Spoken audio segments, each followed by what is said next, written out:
Hello, my people. Good morning, good afternoon, good evening to you all. How you guys doing? How you guys doing? Yes, we are back again. We are back again to today's debate. Yes, we are going to talk in fact, we are going to talk about so many things today. We already have our brother on the backstage. Mr. Leftist is right there with us. We're going to join. Please help us to share. If you are there with us, help us to share. Let others know that we are already here. Yes, that's what the best that you can do for us. Help us to share. We have my brother, Mr. Hakim. Yes, help us to share, help us to share. Our brothers are here already. We're not going to take much today. Depend on how the debate is going to go, but we're going to talk about everything that's affecting us in Nigeria. Okay, so that's what we're going to be doing today. So I'm welcoming Hakim to the floor right now. Mr. Hakim, how you doing, my brother? Yeah, I'm good. Thank you very much. How are you? I'm good. Good to have you back, my lovely brother. What's up? It's nice. It's nice being back today as well. I really appreciate it, man. Thank you very much. Wonderful. Thank you very much for joining us. Let's have Leftist here.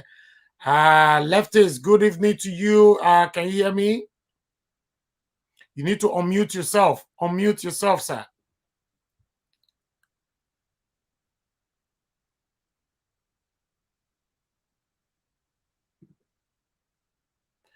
Yeah, just unmute yourself.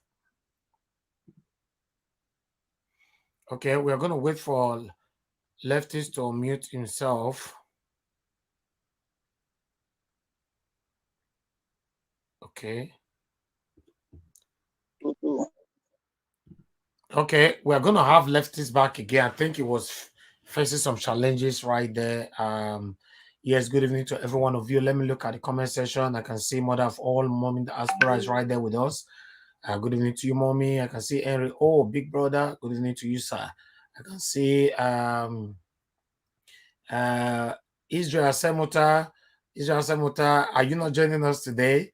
Good evening to you. I can see the Iris Ward. I thought she was going to be joining us today as well. Okay, she's not here. She's at the comment section. Effort Catfish Farm Nigeria. Thank you very much for joining us. Okay, we don't have any ladies that are joining us today at all. Okay, Vivian the Rose, I see you right there. Good evening to you.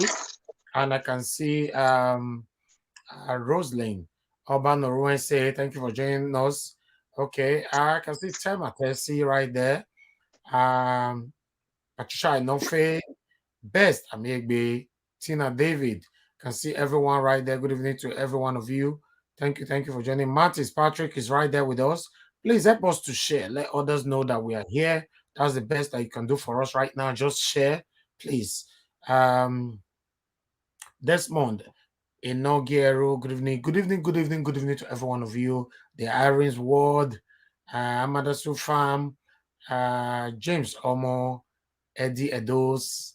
I see all of them for here. If I not mention your name, not to verse Emma, Emmy Family TV, Freedom Victory. God bless every one of you. Let's do this together.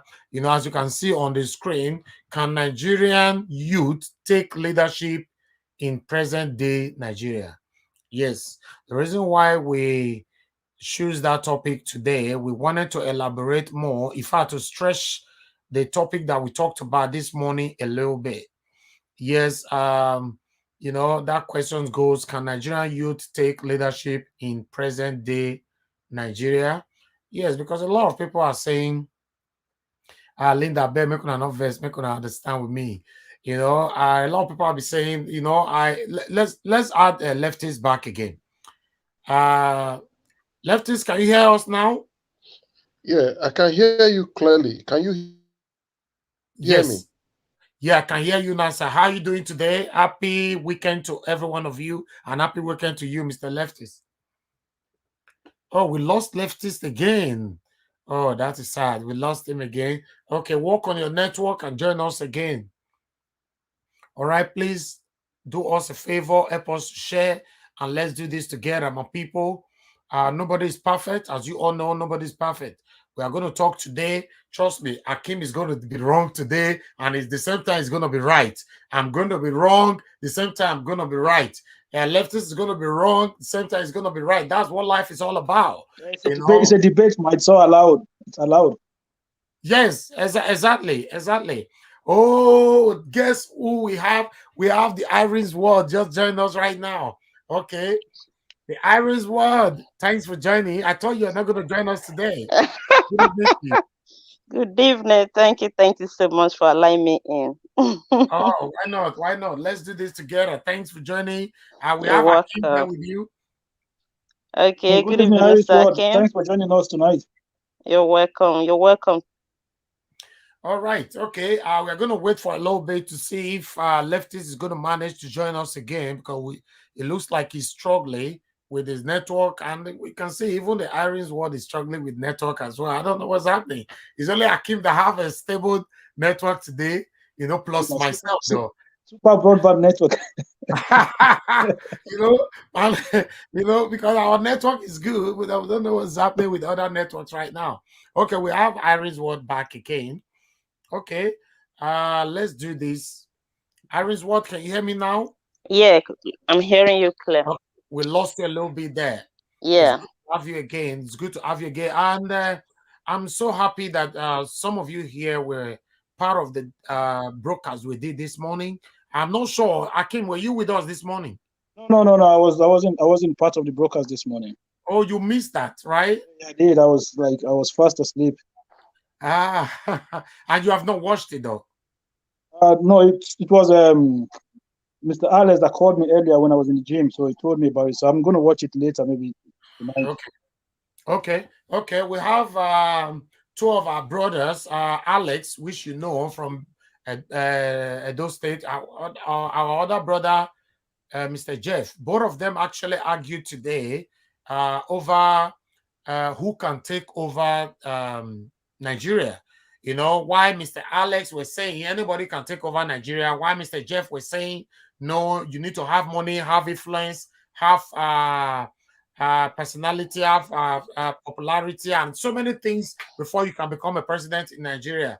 You know, even the argument was a little bit stretched to me asking Mr. Jeff, what about if the people want to donate money for anybody to become a president? What happened there? So this part of the debate that we're going to debate today, as you see on the comment section, on the title right there, the title goes like, can Nigerian youth take leadership in present day Nigeria? So what can you say, Akim? Let's just kickstart right now because we don't have time. Hi, good evening, everybody, for joining us tonight. We really appreciate your effort to come and join us tonight. Regarding your question, for me, the word sensitization have to come in. All right, a lot of people don't know what interests them when it comes to politics. They don't know what it is that they really want. They just electricity, water, this, that, but they don't really know what it is as in terms of ideology. So if anybody comes to you today and say, vote for me or don't vote for me or vote for social person, if you know, they all say the same thing: road, water, electricity. That is all they say. But if you look at them inside out, you don't see any political ideas or political ideology inside them.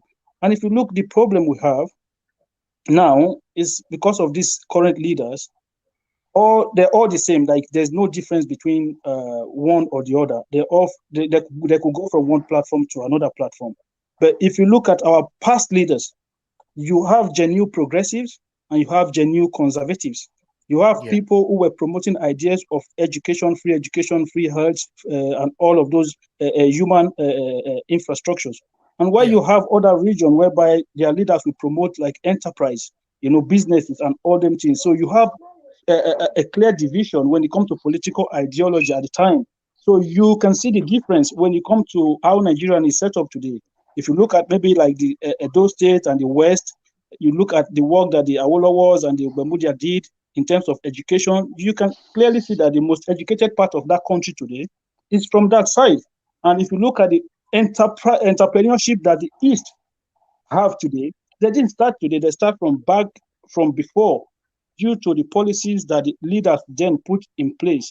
And if you look at the North, you will see clear effect of the policies of those leaders then. But the problem we have today is that everybody just wants to power. Everybody wants to be in government just for personal benefit. Can the youth take charge? That one is a different ball game entirely. All right, we have Lefties back again. Lefties, can you hear me, sir? I can hear you. Can you hear me? Yeah, we can hear you very clear. Good to have you back again. Good evening to you once again. Good evening, Nigeria and Niger Watch, and good evening, Nigeria. I was having some technical issues. I think it's good now. Good evening, Lefties. It's good to have you back. Thank you very much. All right. Lefties, I would like to go to you before we go to the Irish ward. We are still going to have more people that will be joining us later. We are waiting for Mr. Jeff. We are waiting for Alex. And now our questions goes like this. If can just hold on 1 minute. Can Nigerian youth take leadership in present day Nigeria? Lefties. I can say yes, but I can still say no. The present day Nigeria is going to be very difficult for Nigeria youth to take the matter of leadership. Why did I say so? Because most and many of our youth don't know what it means to have to be a leader when you say good governance. And those that knows are afraid to come out because of why these cabals will not allow you to get close to the matter of power if you are not corrupt. So for you to go close, because we already have these people, cabal, surrounding this power, for you to go close, to break into this cabal, you have to do what they want. You have to be very corrupt. So any Nigeria youth that is breaking into that cabal must be part of them, must have done business with them, must have collected money or eaten money or have one or two things to do with them, or else they won't allow you close. And the only way for Nigeria youth to come up to say Nigeria youth take over power is revolution. That is the only way. Removing all this cabal and making sure that we lead by example. Otherwise, it's going to be very, very difficult. I look at the situation, it's a society problem. You can't get there. You can't get there. You dare not go there. So the youth are not even ready because they are afraid to die. They are all afraid to die because the government is not responsible. So Nigeria is a country where people can manage without government, and people have been managing without government. So they really don't care no more. It cannot happen in developed country where everybody depends on government. Okay, now if you increase the loaf of bread, it affects everybody. Okay, in developed country, but Nigeria, as you know, yes, leftists, as you know, in previous election of those guys who actually competed with President Buhari, we have I can remember two of the youths. We have Kingsley Mongalo, and we got there was Omoyele Sowore. But as we speak, many Nigerians still did not believe on this youth.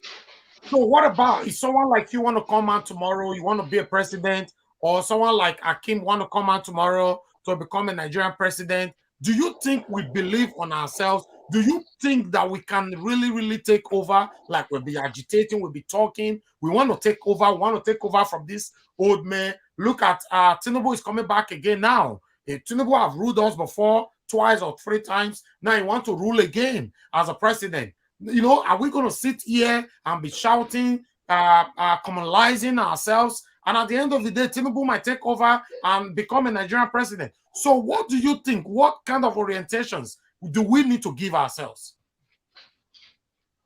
Well, the orientation is just knowledge. A lot of the youth don't have the knowledge. They don't have it. Those that have it, just like I have said before, it's going to be very, very difficult if no actual, not the organized revolution, no. Everybody will be tired. You and me will be ready to die now. Who are those? These old cabals, who are they using? Is it not the same youth? They give them money, they give them bread, they accept, and they work for them. What about if we refuse to work for them? That is the revolution. We say, no, we are tired, we will not take. Then we will have nobody to use. Not until we get to that state. It's going to be still very difficult. I'm telling you. Not until we get to that stage where all of us have the same mind. We no longer look for 1,000 naira, or you promise me a big house, big car, give me money, appointment, and all that. So I will do all rubbish for you. Not until we all start to think alike. It's going to be very difficult. The US had revolution. Even the France, they had big revolution. And when you say revolution, people should be ready to die. Nigerian youth, they are not ready to die. Everybody just say, I beg, I don't fit. That's the problem. The revolution, the orientation is, we should be ready to die if we must take mantle of power. We should be ready to refuse this so-called cabal that have been ruling us from 1960. If they are living, they put their children there. Nowadays, they are not coming up with their children. They are not sensible. They put their children abroad.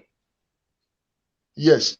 Why they just look for one man that can shoot gun, that have the heart, and empower that person. Why their children are in abroad. At the end of the day, their children will come back and take over where their father stopped from. It's a big problem. What we just need is knowledge. If our youth will accept this knowledge and actually, I take for example, there was some of the time we went out to do some demonstrations for the same people, the same government. We organized some other youths, the same people, to come and it happens. I will not be afraid to mention them. That's why I don't pity Kabaka. That's why today I don't pity Kabaka. Until Oshomole used Kabaka to deal with us. Even the same Obaseki, through Shaibu, use Kabaka to deal with so many of us. And what are we fighting for? Were we fighting for our pocket? No. Do they pay us? No. We were struggling. But the same people we are fighting for will come over you after you because of just maybe 10 naira igbo. And at the end, they'll be the one suffering. At the end, we all suffer it. So you see what I am saying. Not until we have that, everybody is tired. Like the way it's going now, everybody have to be tired. Everybody.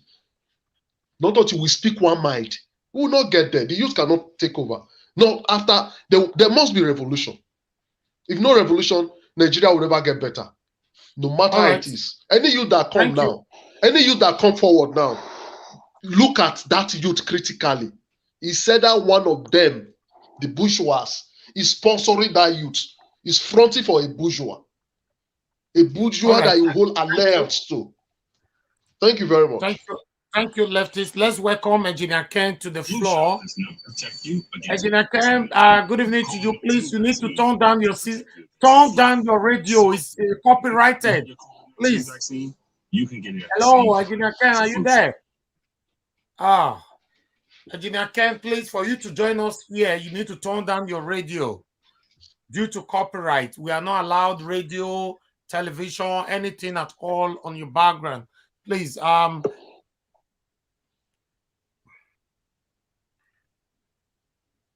Engineer Ken, before I will add you in, I don't know if you're hearing me. Okay, I want us to listen a little bit to Dele Momodu. Okay, I just want us to listen to him here. Let me see. Engineer Ken is still struggling to join us right now. Please just bear with us. I think it's very premature. The day you hear that I am an aspirant or a candidate, then those questions will be very valid. I already enumerated everything I would have done in 2011. Education would have been on my priority list. And that's why I started from the Labour Party at the time. Because I wanted to galvanize the workers of Nigeria and make sure that we can have deductions from every worker, even if it is 1,000 naira every month.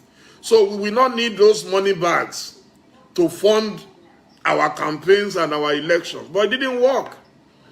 I was too idealistic. And that's why I'm advising my friends, Kingsley Mogalu, or my election. See, okay. Before we get to Kingsley Mogalu and Omoyele Sowore, we lost him again. I wanted to bring him in. Engineer Ken, I think you're struggling right now with your network. Okay, let's just move on. Let's move on. 1 minute. The Irish word, I'm sorry, we are going to come back to you. I hope you're hearing me.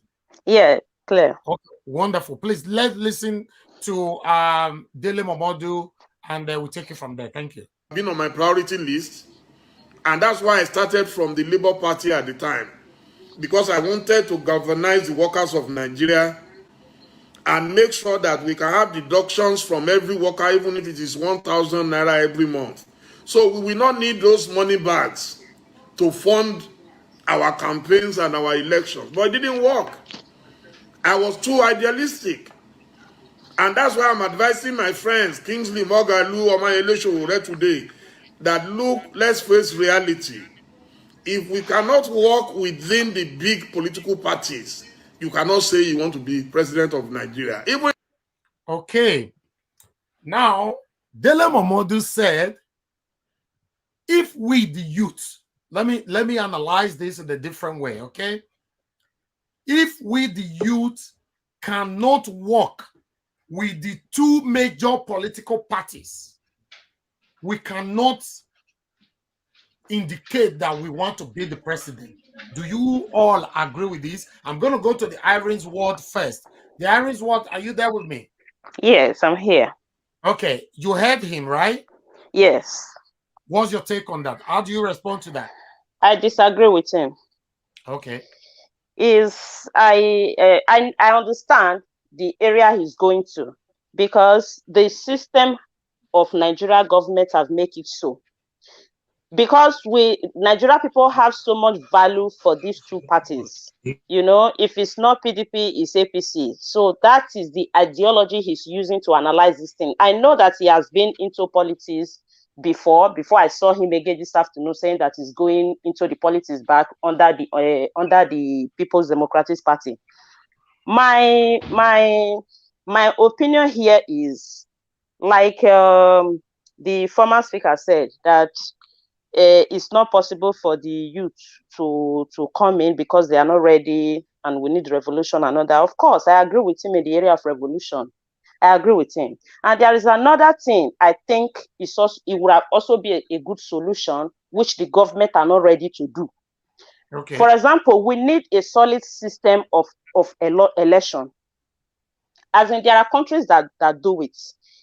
Since many people outside the country seems to be more awake than even the people we are fighting for.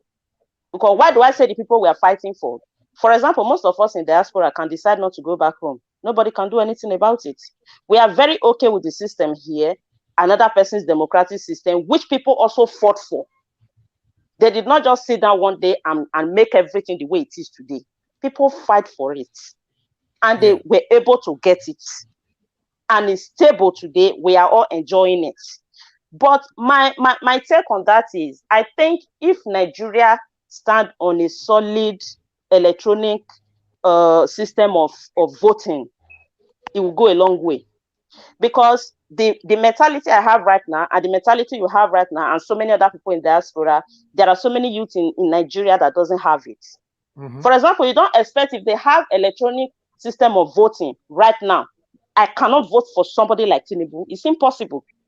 And if the vote can count, we have a lot of Nigerians in diaspora that I know that they will vote contrary to what those people that are collecting money, collecting bags of rice, collecting wrapper, collecting whatever they're collecting to sell their birthright. I know that it will not work on us that are in this part of this world.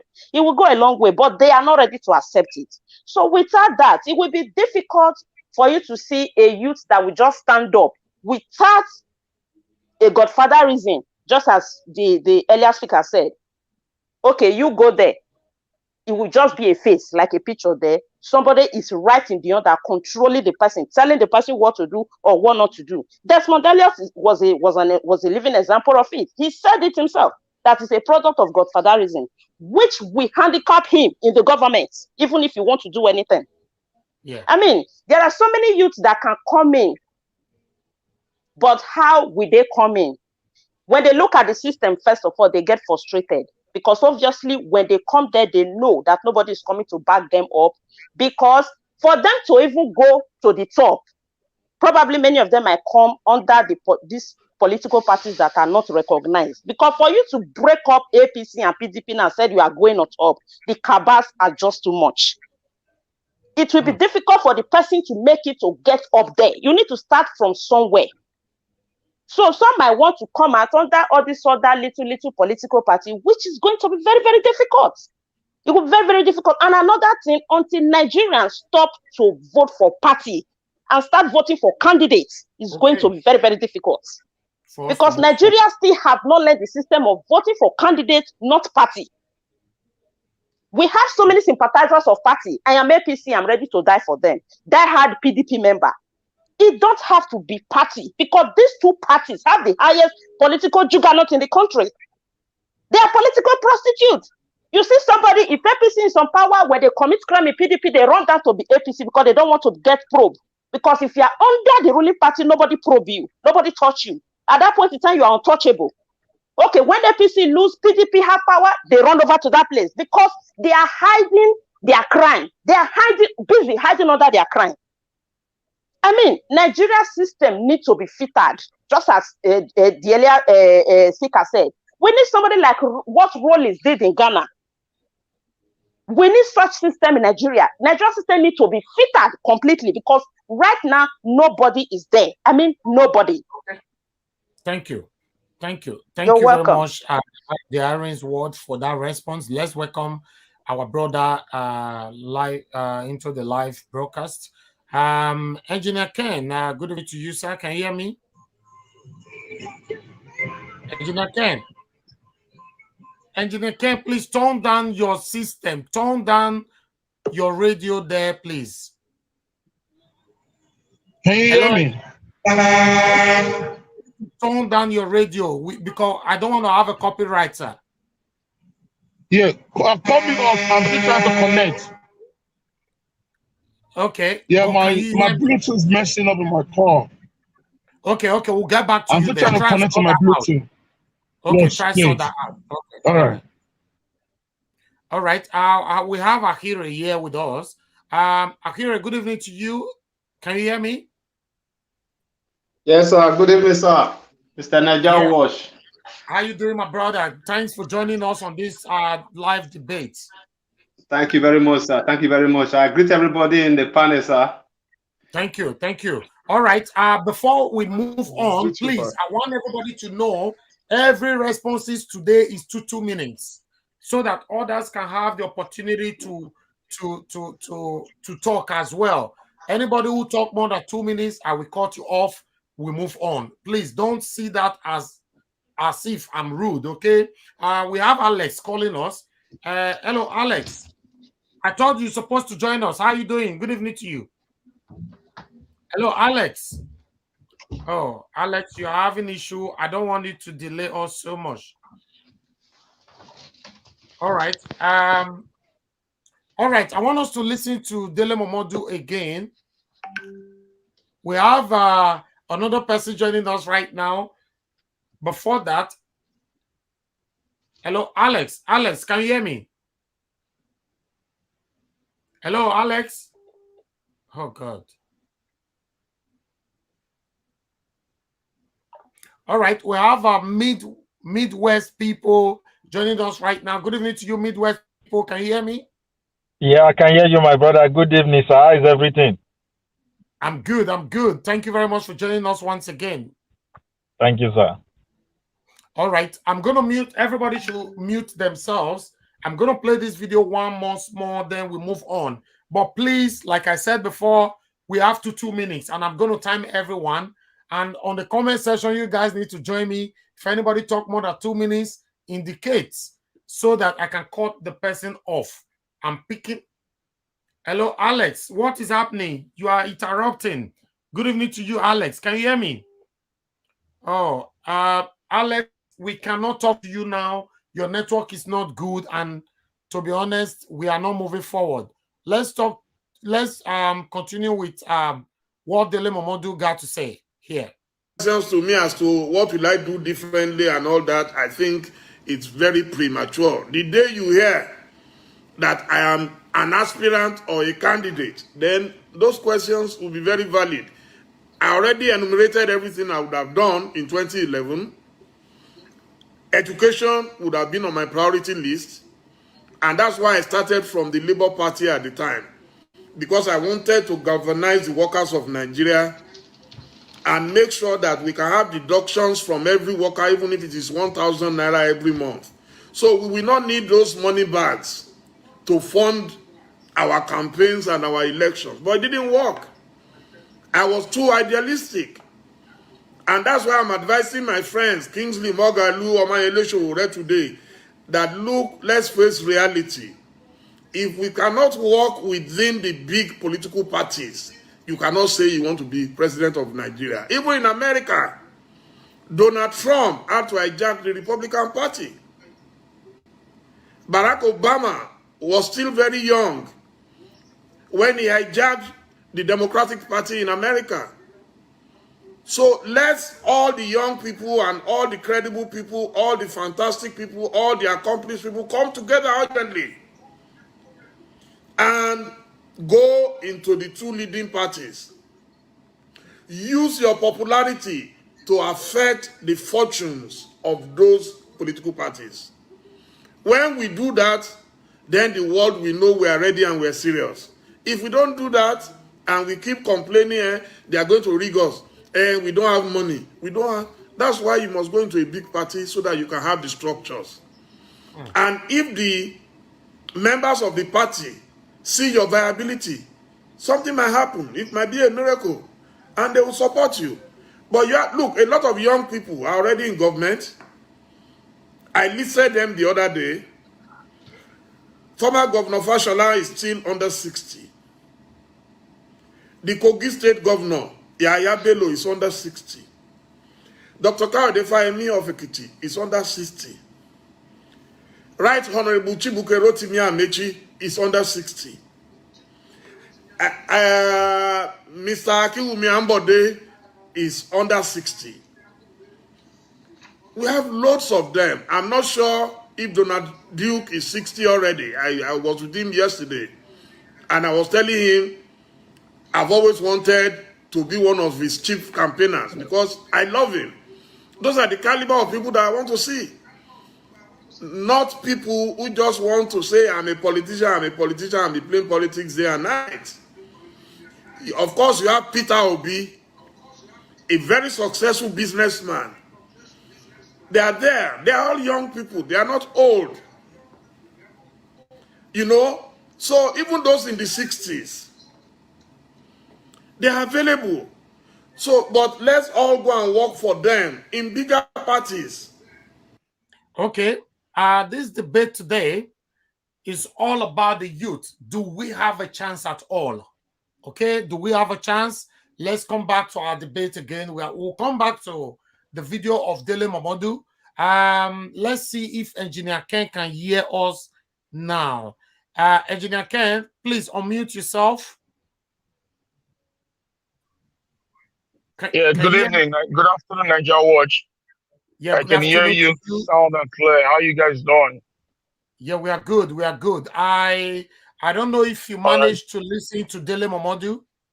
Yes, I did. I watched that clip before, even before you posted online. I've seen it. And yeah, the truth of the matter is that he says Fashola, Rotimi, all those are all in 60s. Those are all bull craps. Those guys are the worst corrupt human being I've ever seen in my entire life. You know, the only thing, the truth of the matter is this. For a youth to come up in Nigeria to be elected as a president or even a governor, there has to be a revolution in that country. A revolution that will bring in a dynamic youth. A revolution that will bring in an uncorrupt youth, not a youth that have been in the system already with them. So any youth that have been in the system that they themselves is going to bring out is going to be a youth that they themselves have already built to their occult world. You understand? So that's the problem. Let me tell you guys something. The most evil race in this world that we have is a black race. I'm telling you the fact. In Caribbean, in Africa, is the black race. If God should regret for creating human being, is the black people. Even in the US that I am, when you go to white neighborhood, you see everything is gold and diamond, beautiful. Come to black neighborhood, it's undeveloped. But we have the same council, we have the same mayor, we have the same people that represent the both sides. But our own people is just to wear suits, go to the office, and they don't push for things to be done in their neighborhood. That now take us back to Africa. You see one politician will have 10 Rolls Royce, different colors, driving in the potholes that they refuse to build. E.g., Edo State. Edo State produced Minister of Works. Minister, not commissioner. Minister of Works right from in the 80s and 70s to the 90s. None of them did any federal road. Mostly the Benin Auchi Express Road. None of them. 10 seconds. 10 seconds to round up. 10 seconds less. You know, e.g., the late Tommy, what was his name? The late Ishama that passed on. We'll come back to you, Engineer Ken. We are going to come back to you. Thank you very much. All right. That's it. Engineer Ken's 2 minutes is done. We are going to try to keep to the policy this evening. Yes, I'm going to come back. I want Midwest people to talk to us. Midwest people, can you hear me? Yes, good evening, sir. Yeah, good evening to you, sir. Once again, you heard Dele Momodu, who said that the only way the youth can rule, you must can rule as a president in Nigeria, you must be one of you must rule under the umbrella of these two major parties we have in Nigeria, which is PDP or APC. Do you agree to that? Well, first of all, even if we are campaigning for youth, we should remember that we are all Nigerians, whether old, young, or youth. So Nigeria itself is a country that was created. I don't know what happened to my sister. Are you hearing me? Yeah, I'm hearing you. Your Okay. 2 minutes is counting. Okay, so it was a system that was created under fiat, and it has been destroying mankind since its foundation.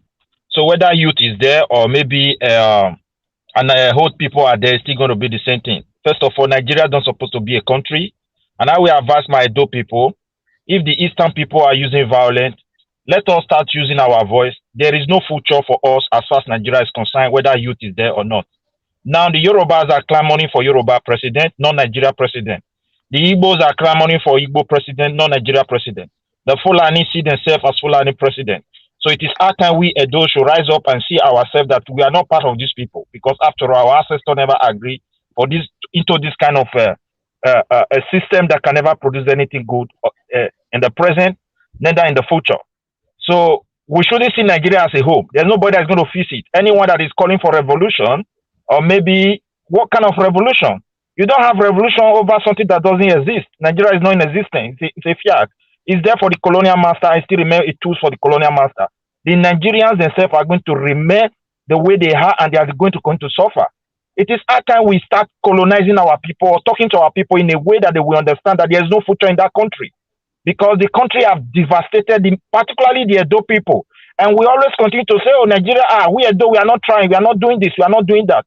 Look, today they are returning our artifact. It was our ancestors that did it.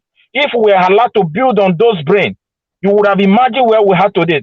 Those things were made by illiterate. Look at Nigeria school. You're producing engineers that cannot make roads.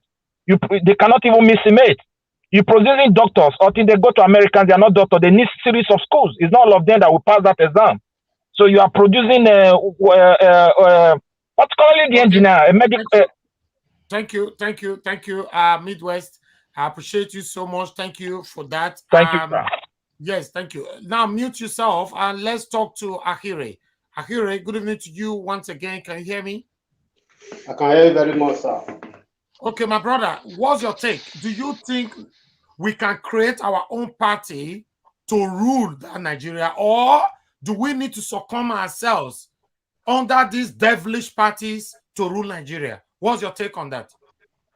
Okay, I will be breaking it some pidgin English as I'm talking. I bet you speak talk to me, my brother. You speak talk to me. Okay, I just pidgin. Now I speak in Nakan. Wait till I maybe say you say more we talk about political party. No, I'm not sure say anything like political party will feel well, because the people back home, the hungry is too much. That one I'm okay, about one first. Hold on, Akire. Now the question goes like this: for you and I will be youth to rule for Nigeria. They say if we create our own party, it not go work. Yes. Or let's say we go rule under APC or PDP. Now only that way go fit work. Wait till you No. We feel the thing be say, even we will be the diaspora, will be the problem of our country. That's number one. The reason why they bring up with that, okay, the reason why I thought say with diaspora, the thing be say, now we even they feel the pain where those who are not they feel. And number two, now we they sustain Nigeria up till now. Now diaspora they sustain Nigeria up till now. If diaspora stop not to send money go Nigeria 1 week, that revolution will get them. Now truth. We'll get that revolution will define. Just 1 week. May all the diaspora come together to say, okay, we don't want to send money go Nigeria for 1 week. We'll get that revolution where we define. The thing is say, they eat, they enjoy. Now those one will not see enjoy, like they see that they kill themselves. Now where the enjoyment not there. Like I don't say one go step out enough for just say go carry come go fight, or may come out for street. Even come out protest. They all they come outside. All they go they sit down for beer power, they drink beer. Finish, they'll drink beer, finish the entire house. Go like 1 week, more just 1 week, maybe that's 1 week, maybe they don't say money go Nigeria. That revolution will get them. So I just keep and reach. Okay. Thank you, my brother. Thank you. That was quick. Then let's move to I would like us to talk to Akim. Akim, are you there with me? Can you hear me? Yeah, I can hear you clearly. Yes, Akim, we previously talked about this, and I want you to elaborate more on it. Because what Dele Momodu is saying is that he's trying to blame Kingsley Mongalo and Sowore for coming out under their own parties.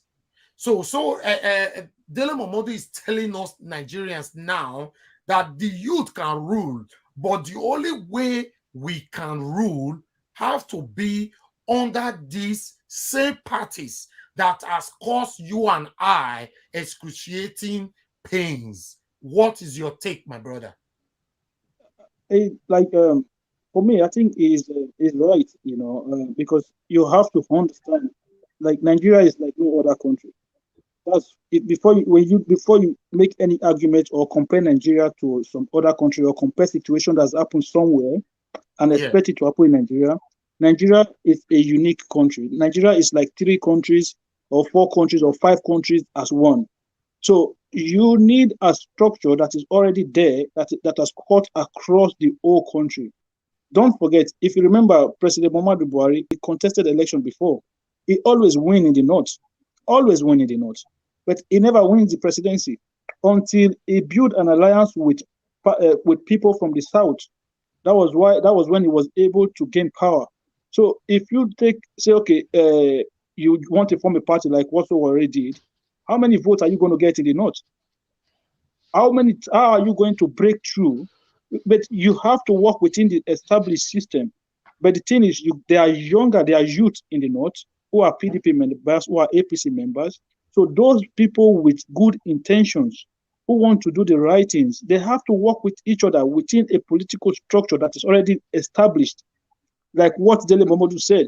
So you have to work among yourselves. Unfortunately, the ones that we have now, they don't have our interest at heart. All they want is just for themselves and their families.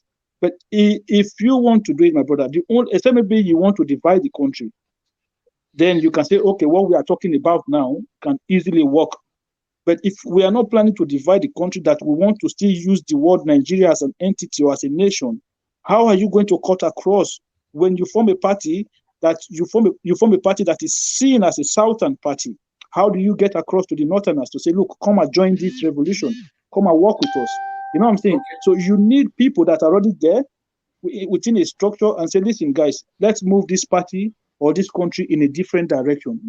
Okay. Then you will see people, you might get people from the other side of the country that will agree with you. So listen, this thing is not working for us. Let all of us move together as a nation in the right direction. And maybe, you see, when people talk about revolution, what after revolution? Is that my 2 minutes done? 10 seconds. 10 seconds. Go ahead. What if after the revolution happened, then you get the same bad heads into power again? So we do another revolution, another revolution, another revolution. I don't know where I don't know how it goes. All right. Thank you, my brother Akim. We're going to talk to 4. We're going to take only 4 calls. Callers, please. You have 2 minutes as well. So we are going to make sure that everybody is satisfied today. We have Israel Semuta right there. Israel, go ahead. Talk to us. Good evening, everyone. Good evening, panels. And I'm very happy today that we're talking about this topic. I listened to Dele Momodu. I want to say one thing. Mrs. Irene, I really support what she says. Yeah. One thing, Dele Momodu speaks on different issues, saying that you have to support one of the big parties for you to govern. That is one. He also said you need to hijack it. That Donald Trump hijacked the Republican Party. Obama hijacked this. And listen, we're all talking about revolution. People are going to die. To be honest with you, nobody wants to die in this, 21st century. There's a problem where we have people, he made mention of different governors who are young. These people were young and they were grown up into a system that is already corrupt. That is why you see me using a system that is already corrupt, that you are building another system. Even if you are a genius, it's not going to work. An engineer will tell you, you cannot build a structure when it's already collapsing. So what we need to do is a revolution of ideology. That is what Obama used in capturing the Republican Party in DC in 2008. Because when he came out, you see him when he came out to address the congregation, he said to them, My appearance here is pretty much unlikely. He started using his own father's, things to, capture the minds of the people. That was when the Democratic Party knew this person might be the future, because all of them stood up because he used his own, parents of biology background to really capture the American people of seeing a dream and seeing a better tomorrow. What did 10 seconds. Okay, what did Trump did? Trump used a kind of a steely way of attracting the Republican Party, or seeing that that party has fallen down and it needs to be rise back again. That is what he used in championing them. Okay. We as a youth, we need to make sure that we have a system that will work for us, bringing all these political classes, those people that are ready to work for us by sitting down and even regarding their own, where they come from, so that they can see the way forward. You are going to call back. Thank you. Thank you. Don't break the rules. You're welcome. All right. We have Mr. Jeff here. Hello, sir. Can you hear me? Good evening to you. Yes. Thank you very much for joining us. You have 2 minutes. Only 2 minutes. Go ahead. All right. Were you watching? Do you know what the question is all about? Not really. Okay. Let me put you through. Dele Momodu just said that the youth cannot become a president if they did not rule under the 2 major parties, which is APC and PDP. Do you agree? That's correct. Okay, go ahead. Your 2 minutes starts now, sir. Yeah. We don't need to deceive ourselves. It happened in the last elections. We don't need to deceive ourselves. The 2 major parties we have in Nigeria is APC, PDP. And of course, if you want to be a president, you think you want to be a president like your candidate, Moralu. If he wants to rule this country, he has to join one of these parties, because these parties have the structure already in Nigeria. Even if you come with another party, that was why I asked you today. I said, what was the vote he got? And what was the vote Showoru got? And where do they got their vote? So that's the real truth of the matter. Because you need that. You need those 2 structures. And you need money. If you don't have money, there is no way you can be able to become a president. Whether you are the best professor in Nigeria, and when you don't have no money, you cannot be president. That's just the truth. Because except you have a very big sponsor like Dangote, and with Otodela and some other rich people come together to say, okay, we want to put you there. And then, of course, when they put you, you have to do their bid. That is it. So the only way for our brothers, the young ones, to go, my advice is that let them join politics just like the way we do. You join it, don't worry whether it's PDP or APC, join. Whether it's AA, join. You'll be getting experience. Like what I had, there are a lot of young people, like Kogi governor is just 40-something years old.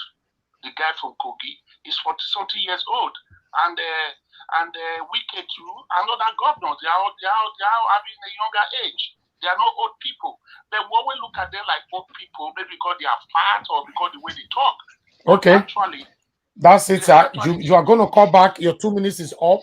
We have to keep to time today. Thank you very much, sir. All right. Thank you. I appreciate your time. Yes, sir. Welcome. All right.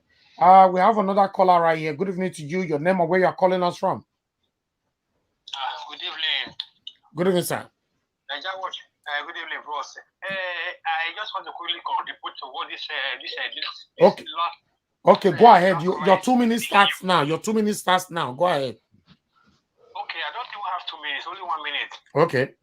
He was saying that any youth that want to win Nigeria as a president have to join APC or PDP.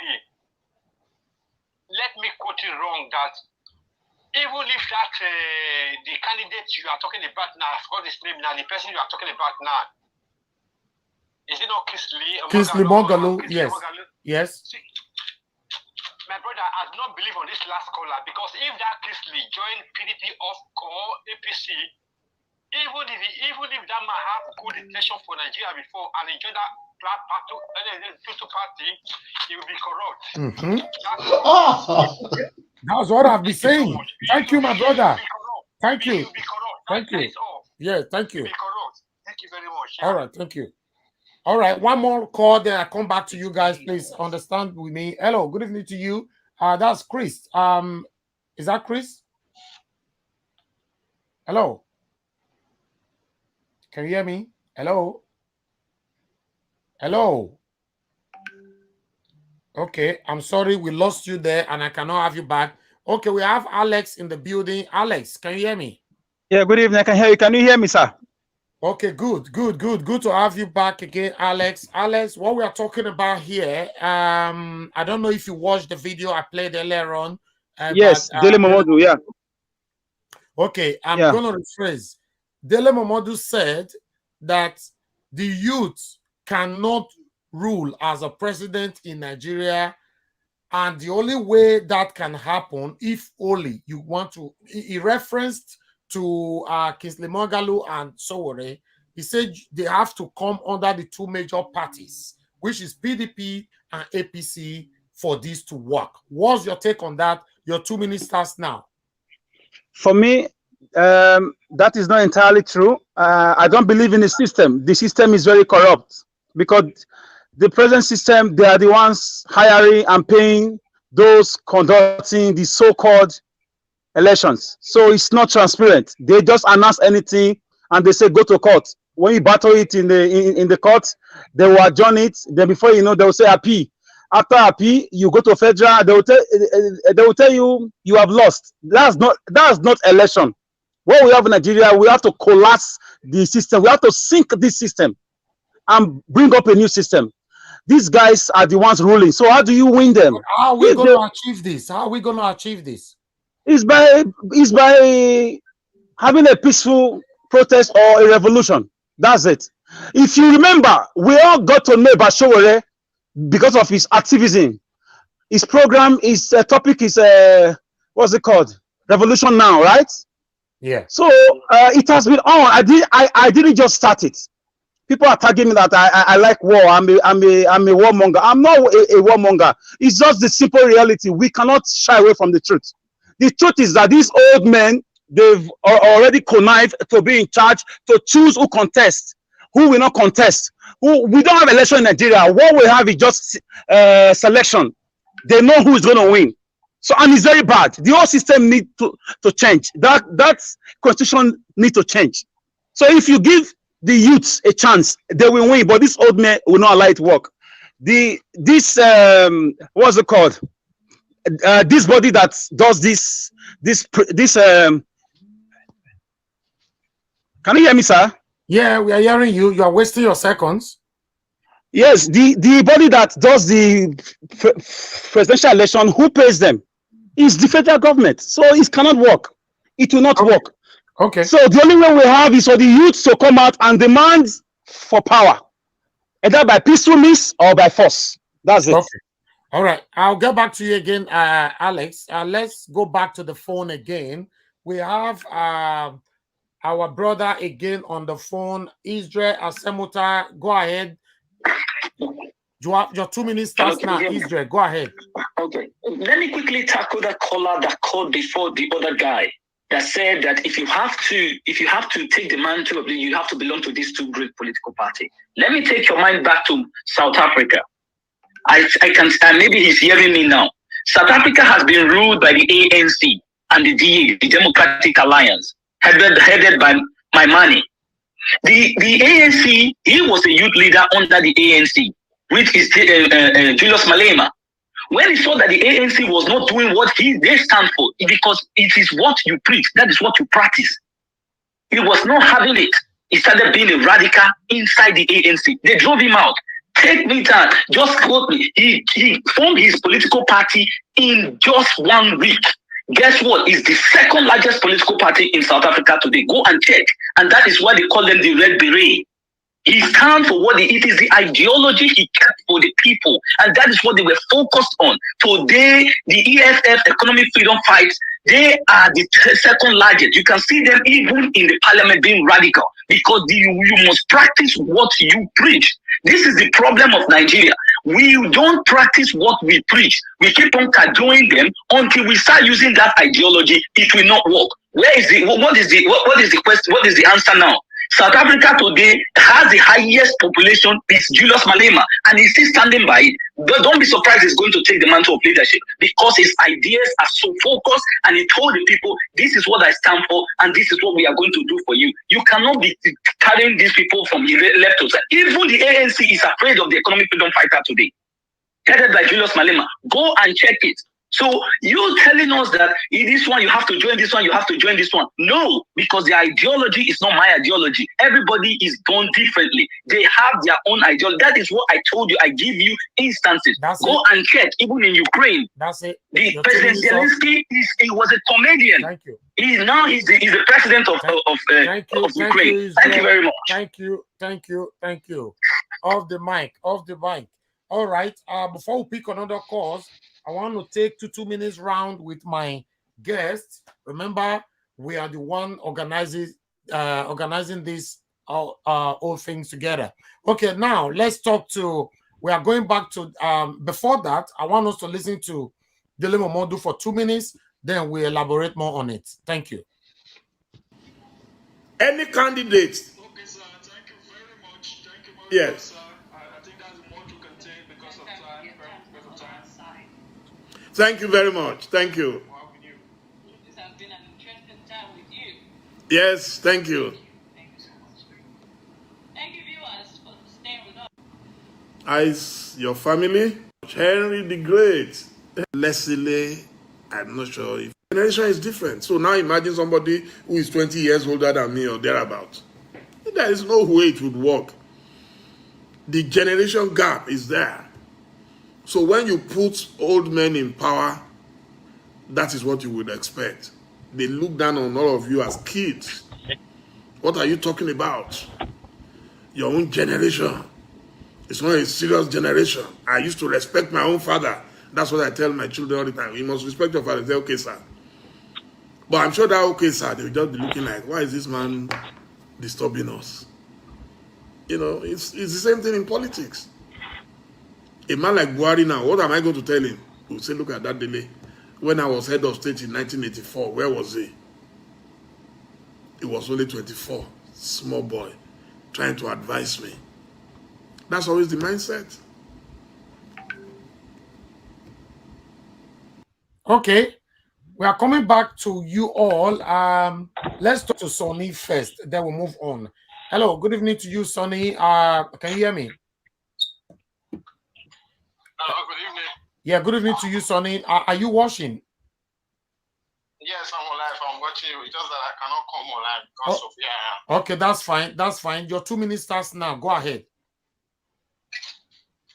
Yeah, I was watching what I want to talk about is about corruption. You know, these guys keep coming saying they will fight corruption. They are all lies. None of them can fight corruption. You understand? Okay. Buhari came in said he would fight corruption. At the end, he couldn't. We need leadership that understand matter. The only way Nigeria can go out of poverty is to manufacture its way out of poverty, not consuming. I don't know if you are with me. Yeah. Leaders that understand the details of what he wants. Because most of these politicians, they come and they don't understand what they want to do. They all went to school. Okay. But they don't understand what they want to do. Go ahead. Okay. Sonny, we lost you right there. Your network is not friendly. I'm sorry. You can call back again later on. But at the moment, let's talk to my people right here. I'm going to Engineer Ken. Engineer Ken, can you hear me? Clear and clear. Okay. I want to ask you, how are we? Because obviously, you and I and many Nigerian youth are not happy with these two political parties. But Dele Momodu just revealed now that the only way we can rule as a president in Nigeria, we must join these two parties. So now, how do we achieve this dream? Let me use the word praise the Lord. Okay. Your 2 minutes starts. Hallelujah. Hallelujah. Hallelujah. Amen. Hallelujah. You know, we from the Benin, you know, we have a parable that says, Okay. Dele Momodu have already tasted the two parties, and it belongs to one of them. So that is why he cannot checkmate the both of them. And there will never be a genuine youth that is going to come out from APC or PDP that will be real. None. Because you and I cannot be given that platform if we don't succumb to their rituals world, to their black world. If we don't take an oath with them, you and I that is fighting for good governance, that is fighting for good provision, it's not working.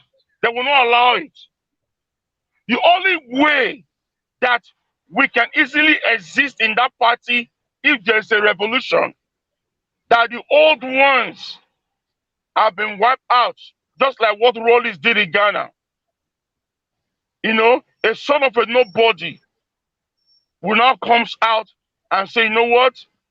Let me keep this country in a very good track.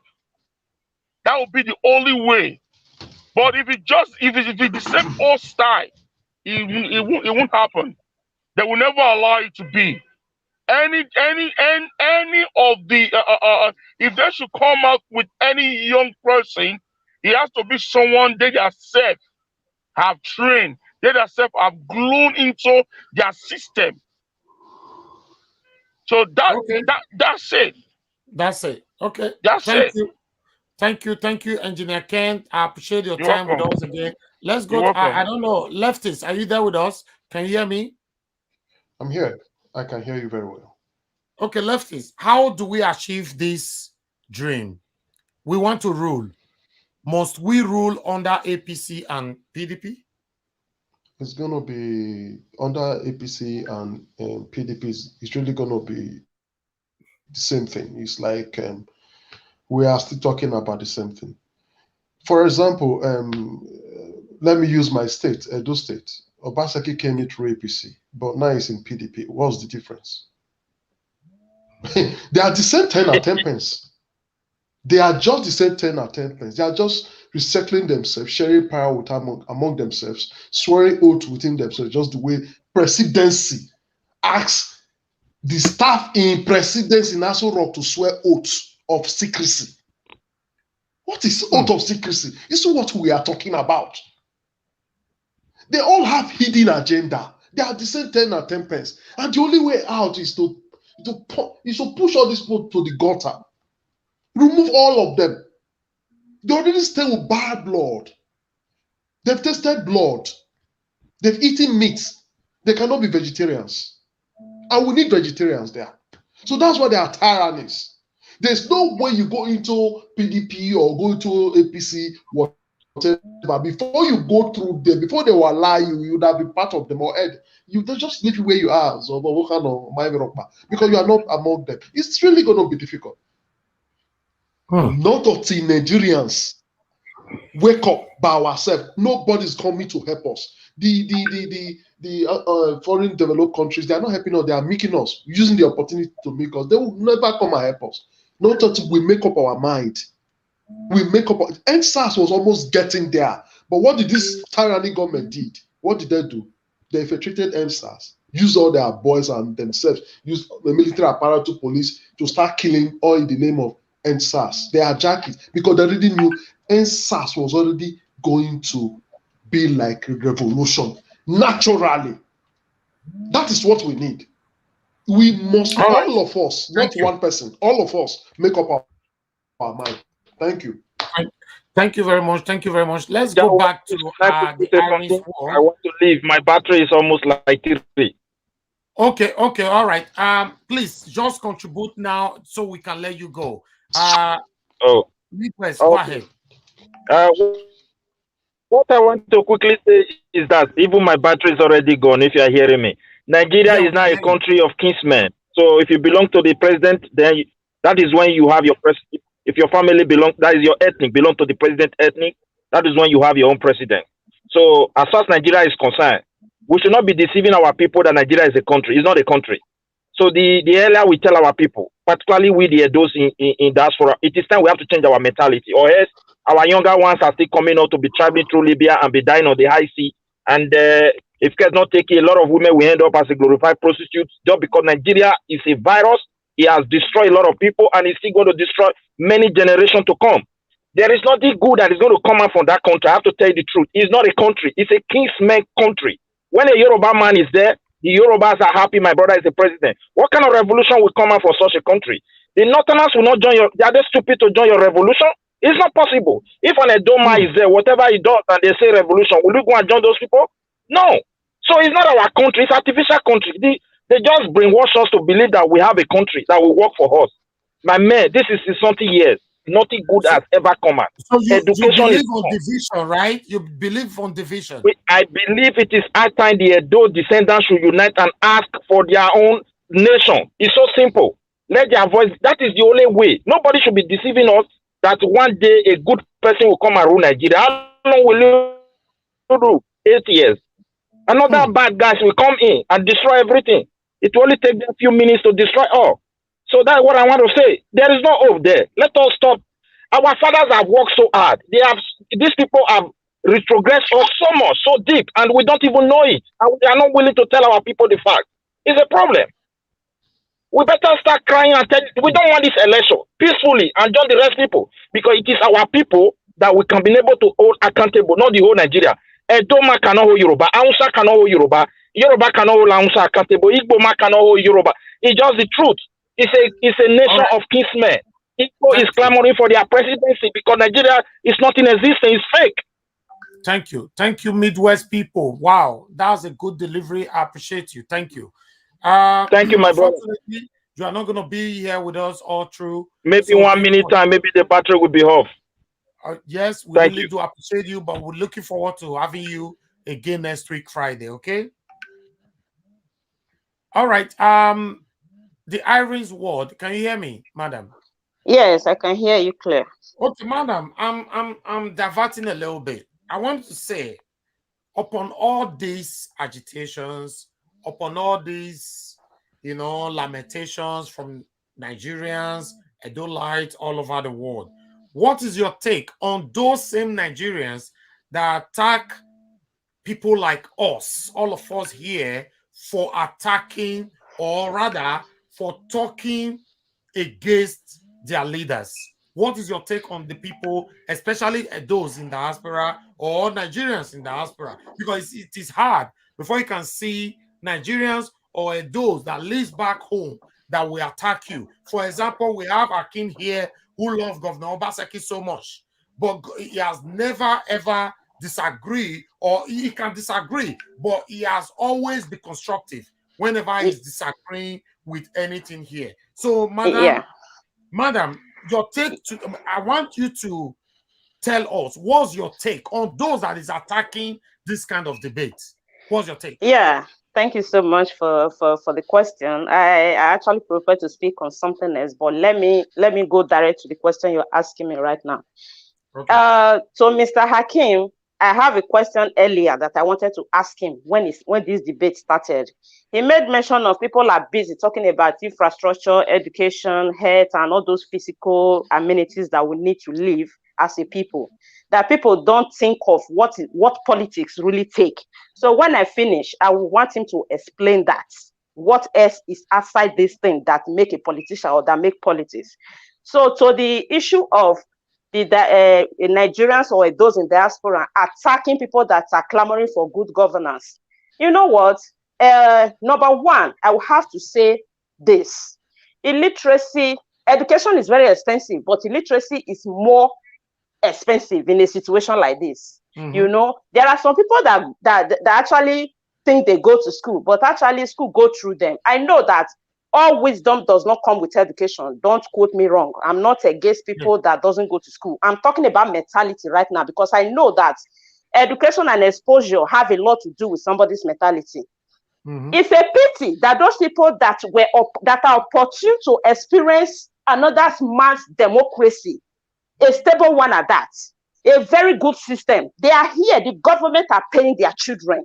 They are paying some of them, as in, you know how the system works. You will still come and defend a system where people have children like you. They are not receiving anything. Some of the children are even out of school because their parents cannot afford it. I mean, they know that a public school in Western world is far better than so many private schools that cost millions to attend in Nigeria. They know that, and their children attend it for free. So it's very pathetic to see this kind of people coming to attack people 20 like seconds. us.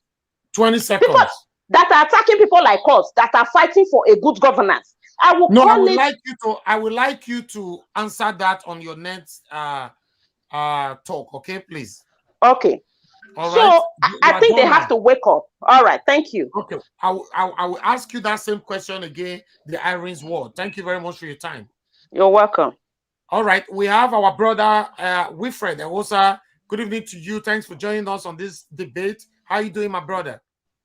Greetings, my Niger Watch family, and thank you very much, Mr. Elvis, Niger Watch, for giving us this privilege to be here today. I just want to appreciate that. Thank you, guys, for the great job you guys are doing. Wilfred, before I go to Akim, I would like to just come straight to you. I don't know if you have been watching us. I have not. I just joined it less than 2 minutes, but I think I know what the discussion is actually all about, which I believe I can contribute. All right. According to my own title, I said, can Nigerian youth take leadership in present-day Nigeria? While we played a video earlier on from Dele Momodu, who said that the youth cannot rule as a president if they did not join the two major parties, which is PDP and APC. What's your take on that? 2 minutes we are giving people. Go ahead. Are you there? Hello. The audio is on my end. Is there any way the audio can be increased? Let me just go on. I think I can do with this.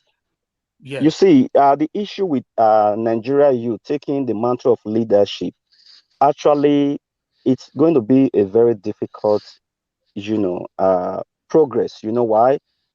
With the ideal kind of mindset Nigeria politicians are breeding today, within these two contextual parties, APC and PDP, is going to be very difficult. Okay, and our own purpose as a youth is to grow with the elderly people, to grow in wisdom and understanding. But the set of youth we are seeing today are not actually giving us that that encouragement, that motives that we can really hold on to.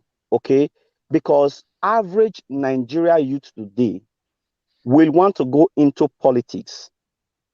They will first of all look at, I can remember when we were growing up, I have age mates, we grew up together back in the days when we were still in secondary school, who have always have this mentality of, Gosa, I think we should go into politics back in the days in PDP, so that we can make money, we can have a big name, because politics is a big time business. But just imagine, I'm talking about late 90s. So that's to tell you that mentality is still around a lot of us as a youth today. So having said that, we now have a system that is structured in a way that if you are going into politics, let us not get it wrong. We have a two major political party who is going to continue ruling that country. They are not leading us. They are going to continue ruling us for the next 3 or 5 decades. If the youth of today do not stand up for what they actually believe, what we believe is that we are the leaders of tomorrow. Being a leader, we've seen it all. This leader, this APC PDP leader, I just heard the news that Dele Momodu, he said it one time, I quote, he said it will be difficult for Nigeria youth to take the mantle of leadership if they do not belong to any of this ruling party. Yes. And I disagree with that. We all know the president of France, Macron, he was not in the elite or the ruling party. The APC today, that is the leading party, did not come from the ruling party. They merged. So if we as we're a going to youth, get back to you, Wilfred. Wilfred, we'll get back to you. Your time is up now. Thank you very much for your time. Akim, can you hear me? Yes, I can hear you, brother.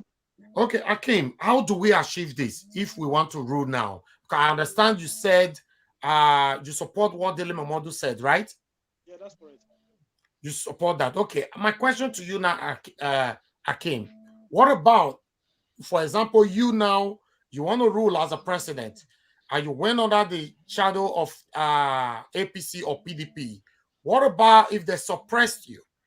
Then I'll let you know the kind of things you can do. It means you have people you are looking up to, because these are what these two parties is all about. So how do you plan to achieve that goals if you rule under these two parties? Okay, before I start, I'll just quickly address the question from Madam Irene.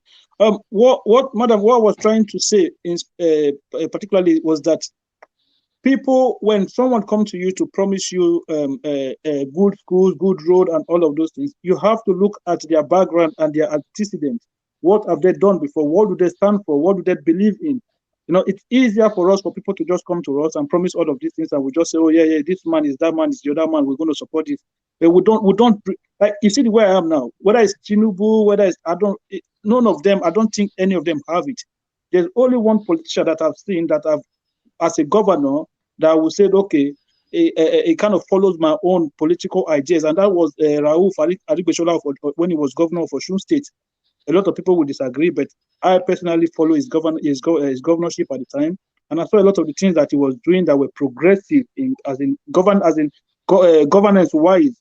So let me put that one aside.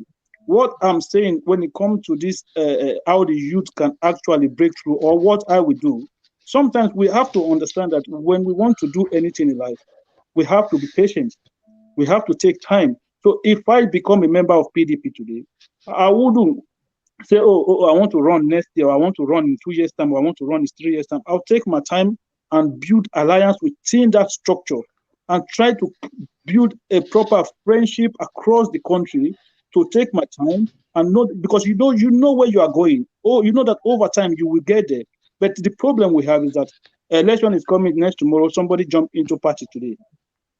How are you going to do it? You have to come in early and start the work. It could be a 10 years program. It could be a 10 years agenda, but you know where you're going. You know where you are going. So you started building alliance within that same political party. I can say, oh, Nigeria Watch, look, this is my plan. This is what I want to do. Can you come into PDP with me? I need people like you inside this party. Then you come in. You bring another same-minded, mind thinking person like you, like me, into the fold. So we start building the party. That is what Dele Momodu was trying to say, that you have to hijack the system. You hijack the system and use it for your own political ideas. Okay. You understand what I'm saying, brother? So people just, it's only when election comes, people just jump into politics. You can't do that. You have to go in there. You have to be in there for a while and start building a consensus across the country. So you will have friends from the north, you have friends from the east, you have friends all across the country, that you all will be in the same party. Okay. That's your time now.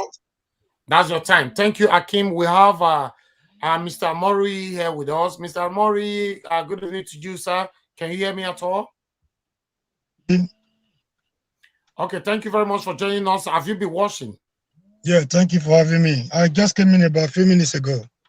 Okay, the question is, can Nigerian youth take leadership in present-day Nigeria?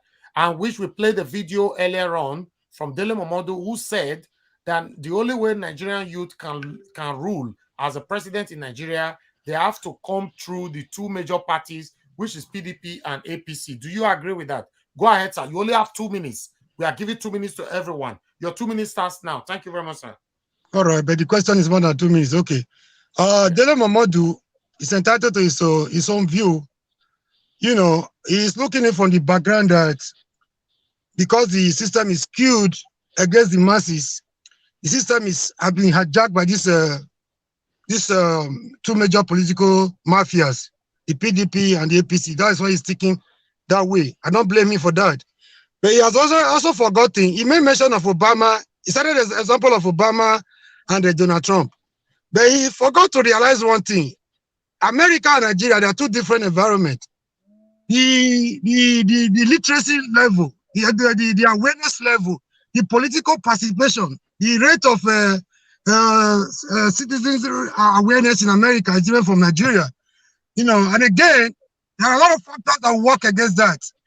The religious factor is there, the ethnic factor is there, and the poverty factor is there, which they have always used against us. When they gather to share our money, they don't quarrel, they don't bring all these factors in. But they want to work against us, you know, they want to divide us. They divide us along religious, ethnic, and of course the hunger, which is the strongest weapon.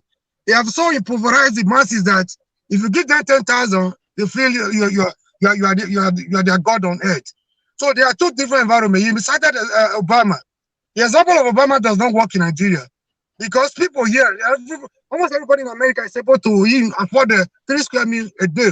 So in Nigeria, where somebody is looking for 1,000, 2,000, he sees the godfather, the political godfather, as his, he cannot do without. Thank you. So these are the issues. Thank you. Thank you, Mr. Omori, right there. Before I come back to everyone again, we need to take calls now. We want to speak to 4 callers, then we'll come back to ourselves again. We have Mr. Jeff here. Mr. Jeff, thank you very much for joining us again. You have 2 minutes. Go ahead. Turn down your system, sir. Turn down your system. Yes, good day, brother. I just want to say my own solution. Your 2 minutes start now, sir. Go ahead. Yeah, thank you. But I just want to say my own solution. I can see the love of Nigerians, mostly my people from Edo State, into politics, and I love that. But the only better way for us to take over, like what we have been talking about, whether you agree or not, for you to become president of this country, you must be in party A or party B, which is PDP or APC. That is very clear. Whether you like it or not, but it's the truth. That's one. The solution I have, like in Edo State, like everybody is clamoring out for politics, why can't us come together to start from Edo State as an example, form a different political party, maybe we call it a PPP or whatever, any kind of party, or there are other parties there, SDP is there, other party AA is there, we take it up. We take those parties up, then we all rally around, all everybody from diaspora that is not clamoring for a change. You all rally around and join that party, and now finance that party, and then we can make a change. Then there will be a better force that for Edo State, that now we have a different political party, that everybody in diaspora are part of it. Then you go to your village, you start with councillors, you start with House of Assembly, or then from there you come up to governorship. We form this party. Those are the best solutions. If we cannot do that, we just believe that one day we will just come up and somebody want to be a governor, is from United States, is from B's, and he didn't join APC or PDP, that is going to win. They will never win. Let me tell you something. Obaseki was privileged to win because he spent 8 years with Oshomole. Don't forget about that. He spent good 8 years with Oshomole, and he worked with Oshomole, and from there he worked with Oshomole. That is how he come up. Oshomole trusted him and said, this man will represent me. And then at the end, he didn't do the big of Oshomole. Your time is up, sir. So, yes, sir. So the solution that is just that. Whether we talk sir, I would love you to call back again later on to round up with us, okay? Please, sir. All right. Because we really appreciate your time with us now. Please don't go. Yeah. Thank you, sir. Thank you. Yes, sir. All right, let's talk to another person right here. Hello, good evening to you. Your name and where you are calling us from. Yeah, good evening. I'm Comrade Onagise. Okay, go ahead, sir. You have 2 minutes. Yeah, the way the parties we have in Nigeria are structured, there's no way the youth can have a way. It's not possible. The only way forward, I want the whole world to listen to this, is for all true progressive nationwide to come together, all civil society group together, come together, and push for independent candidacy and make sure the House of Assembly and the House of Senate, the House of Rep and House of Senate pass it into law. Independent candidacy. Then we all will rally around and stand behind the youths that will represent everybody. Okay. That's the only way forward. Thank you, sir. The way the party are structured now, with APC and PDP, there's no way. There are money bags. Okay. There are people richer than the states in those parties. Thank you, sir. Our politics, our elections are about money. So take it out. So that's it. Thank you very much, sir. Thank you. God bless you. Thank you, sir. Hello. We have Mr. Pius. Talk to us. Good evening to you, Mr. Pius. You have only 2 minutes. Go ahead. Yeah. Good evening, sir. Yeah. Thank you. Thank you very much, sir. Go ahead. Yes, because something about Nigeria. We have never really looked about Nigeria. The only person that I really say that I already stand for Nigeria is Omoyele Sowore. You say about this revelation this guy had told, without that thing did not happen for Nigeria, Nigeria can never settle. And number two, let me tell you, there's no youth they will bring out in Nigeria that ever win. You look the time of the last election, the whole of them that come out, those youth, have you ever seen them today? They come out and talk. It's only Omoyele Sowore we can see today. It can never happen. Let me show you something that can never happen in Nigeria. You see all our pastors, they always run to Abuja to go and carry bags. You see all our elders, all our chiefs, they always run to Abuja. How can it work? It can never work, sir. Unless that revolution of Omoyele Sowore said, unless it happen in Nigeria, if it don't happen, sir, no youth can ever take over in Nigeria. Okay. That's what I don't want to see. Thank you, sir. Thank you very much, sir. Thank you. God bless God you. bless you. Thank you, sir. All right. We have one more. Israel, go ahead. Talk to me. Your 2 minutes starts now. Yes. Okay. I wanted to respond to the caller before Mr. Pius. Yeah, go ahead. We are always saying it cannot work. We have to stick to this political party. I will still refer him to South Africa today. If you look at the EFF today, the MPs all in EFF, they are all below 40s.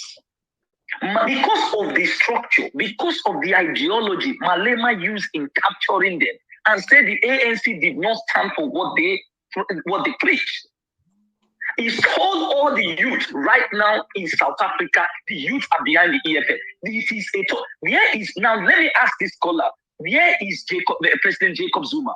He's in jail. This was the same Malema who came to Parliament and said, Zuma, you must go to jail because your corruption is too much. We have to make sure that we set the standard. So don't try to convince the people that they must belong to that party. It means that we are telling them to go back again. We must try what you would have said, like you were saying before. Let us come out. Yes, I agree with you on that, to come out to form one. But one thing you have to understand, until you tell them now, we start giving them this ideology of changing the system, educating them, enlightening them.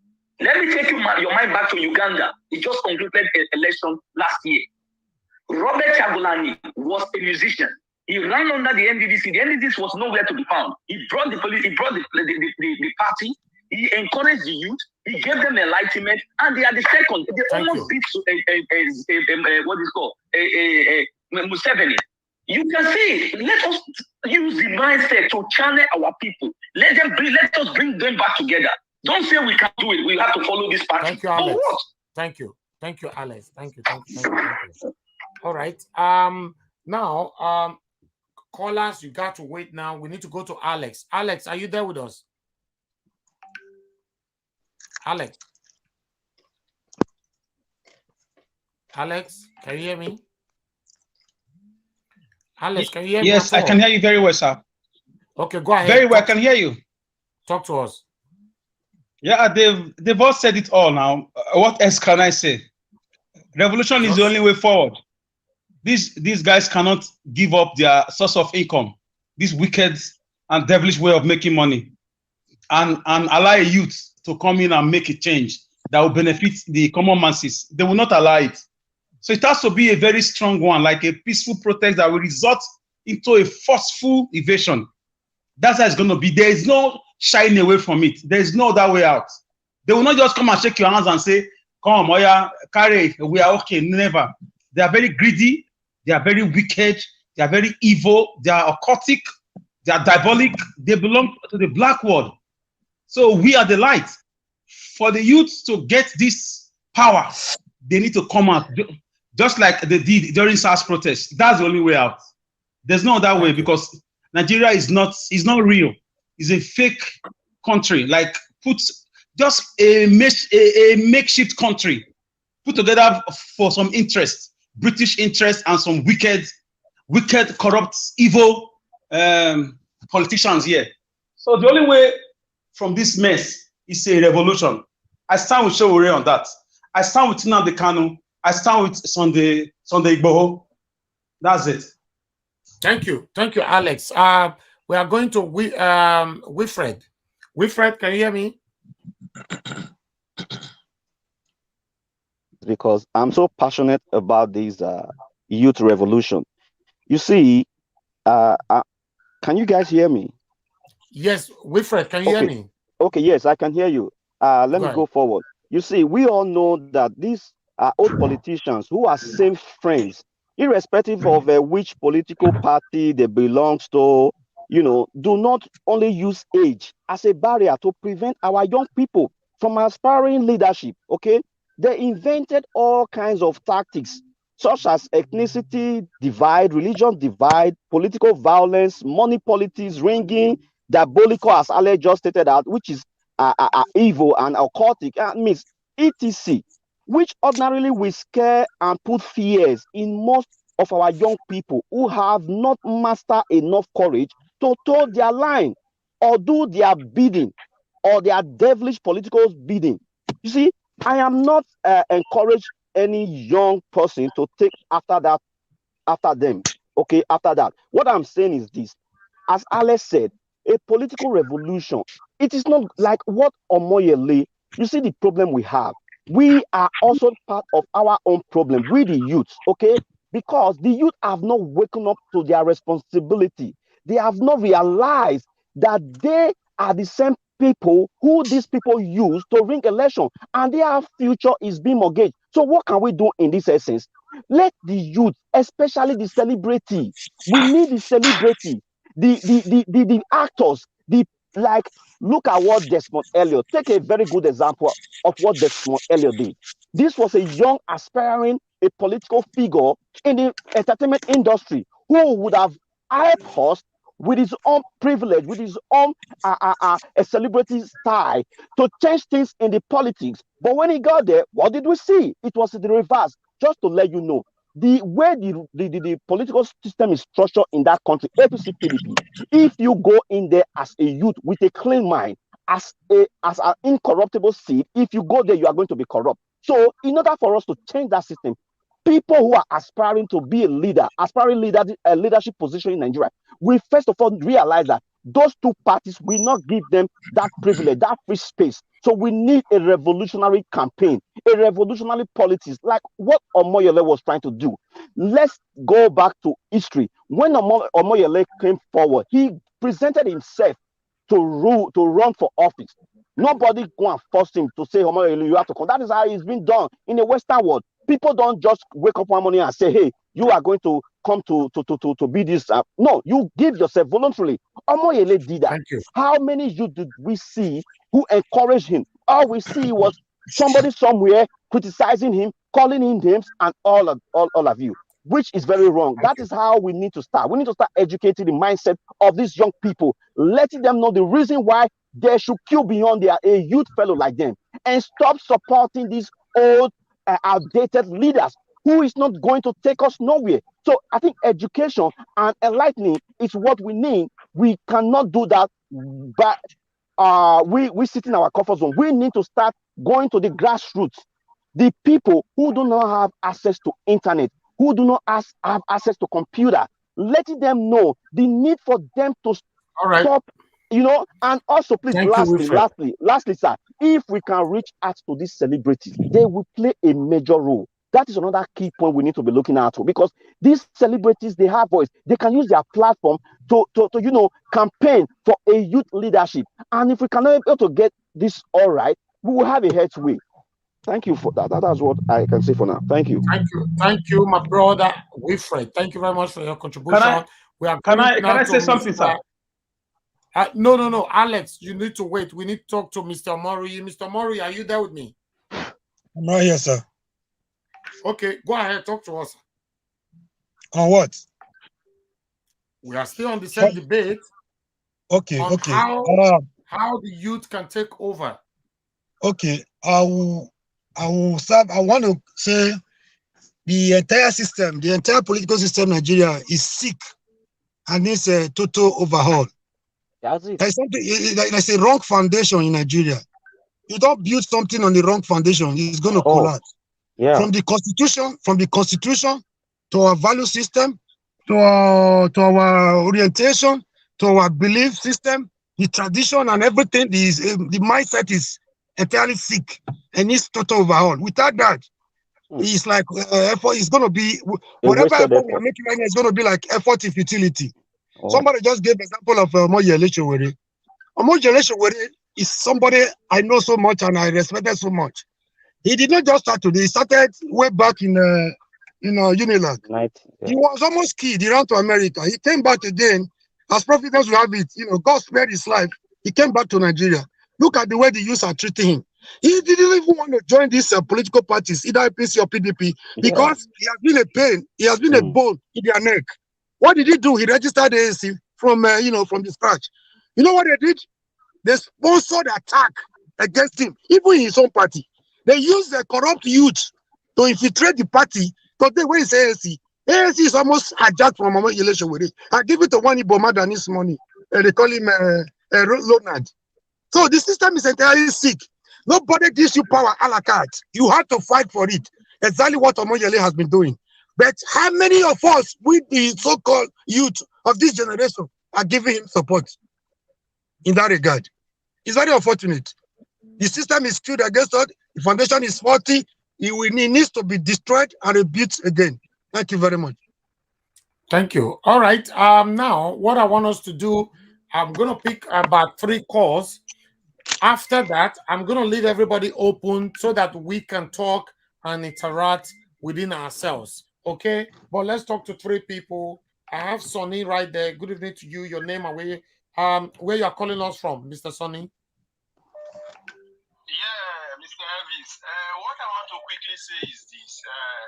The problem of Nigeria is not lack of political party, it's lack of ideology. Okay. For me, I would advise our youth to go to APC, go and join APC, go and join PDP. That's not the problem. But go there with ideology. Our youth should work for experience, because if you know, even if you give presidency to a Nigerian youth today, an average Nigerian youth will fail because of lack of working experience. A lot of us run into politics thinking that if we get there, we can change the world. Is a lie. There's a lot to do for outside politics. One don't need to be in politics to effect change. I don't know if you are getting me. Yes, of course. Okay, so our youth need to work on themselves. They need to take courses, go and learn skills, go back to school. Some of us are in Europe here, we know what it takes. Education is free here, so for some of us living abroad, go there, go take some courses, work on yourself, go and do community work, join political party.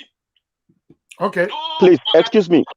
Can I quickly respond to that, please, sir? Please, just for 1 minute. No, please. hold on. Let him round up. Let me round up. Then you respond to that. 10 seconds, sir. Round up. Okay, so that's just the thing. We should join political party, whether APC, whether PDP. We should not bother to form other party. All right. Let us go in with our ideology. Thank you. Mr. Wilfred, go ahead. Okay. What the caller just said, I bet to disagree. You know why? I just said something about this, what's it called, Desmond Elliott, who joined a political platform. Please, Wilfred, hold on. Wilfred, hold on. Everybody all my guests, please, contribute when you want to now, okay? Because we are rounding up in the next 14 minutes. Just contribute. Whatever anybody is saying, you can oppose, agree, just contribute, okay? Go ahead. Like I said, what did we see? This is a celebrity, a figure, a public figure, the energy of the youth who went into a political party with the aspiration of going there to change the system. What did we see? Nothing happened. All other than he became like them. This was the same youth who came out on the public media to castigate. Can I come in, sir? Excuse me, sir. Can I come in? Let me land on my thought. He came out on the social media during the NSAS protest. He called these people names. So you want to tell me that it is possible to go into that system and change it? Why did we see the same thing from this Desmond Elliott? So we need an overhaul of this evil system. This system they have actually given to us. They have sold it to us that without this APC, PTP, we cannot move forward. It's a lie. We can't. If the youth can come together, the celebrities out there, if they should look beyond, let's see. Desmond Elliott had no intention to go change anything. So what are we He saying? went there under godfatherism. Why would they call her? Why would they call her? Say it is rather for us to join APC or PDP. That is the only way. That is not the only way. We should think outside the box. The only way we can think outside the Desmond box. Elliott personally did not go into politics to go and change anything. He went into politics for his own personal gains, for his own personal, for whatever he wants for himself. So that is different from somebody who goes into politics with political ideology, someone who actually know what they want, who want to drive a party in one direction. If Desmond Elliott had any intention to do good, he would not go there and look for a godfather. He will sign up as a member of the party and then begin to rebel against the structure that already exists. You have to rebel against the structure that already exists from within, inside.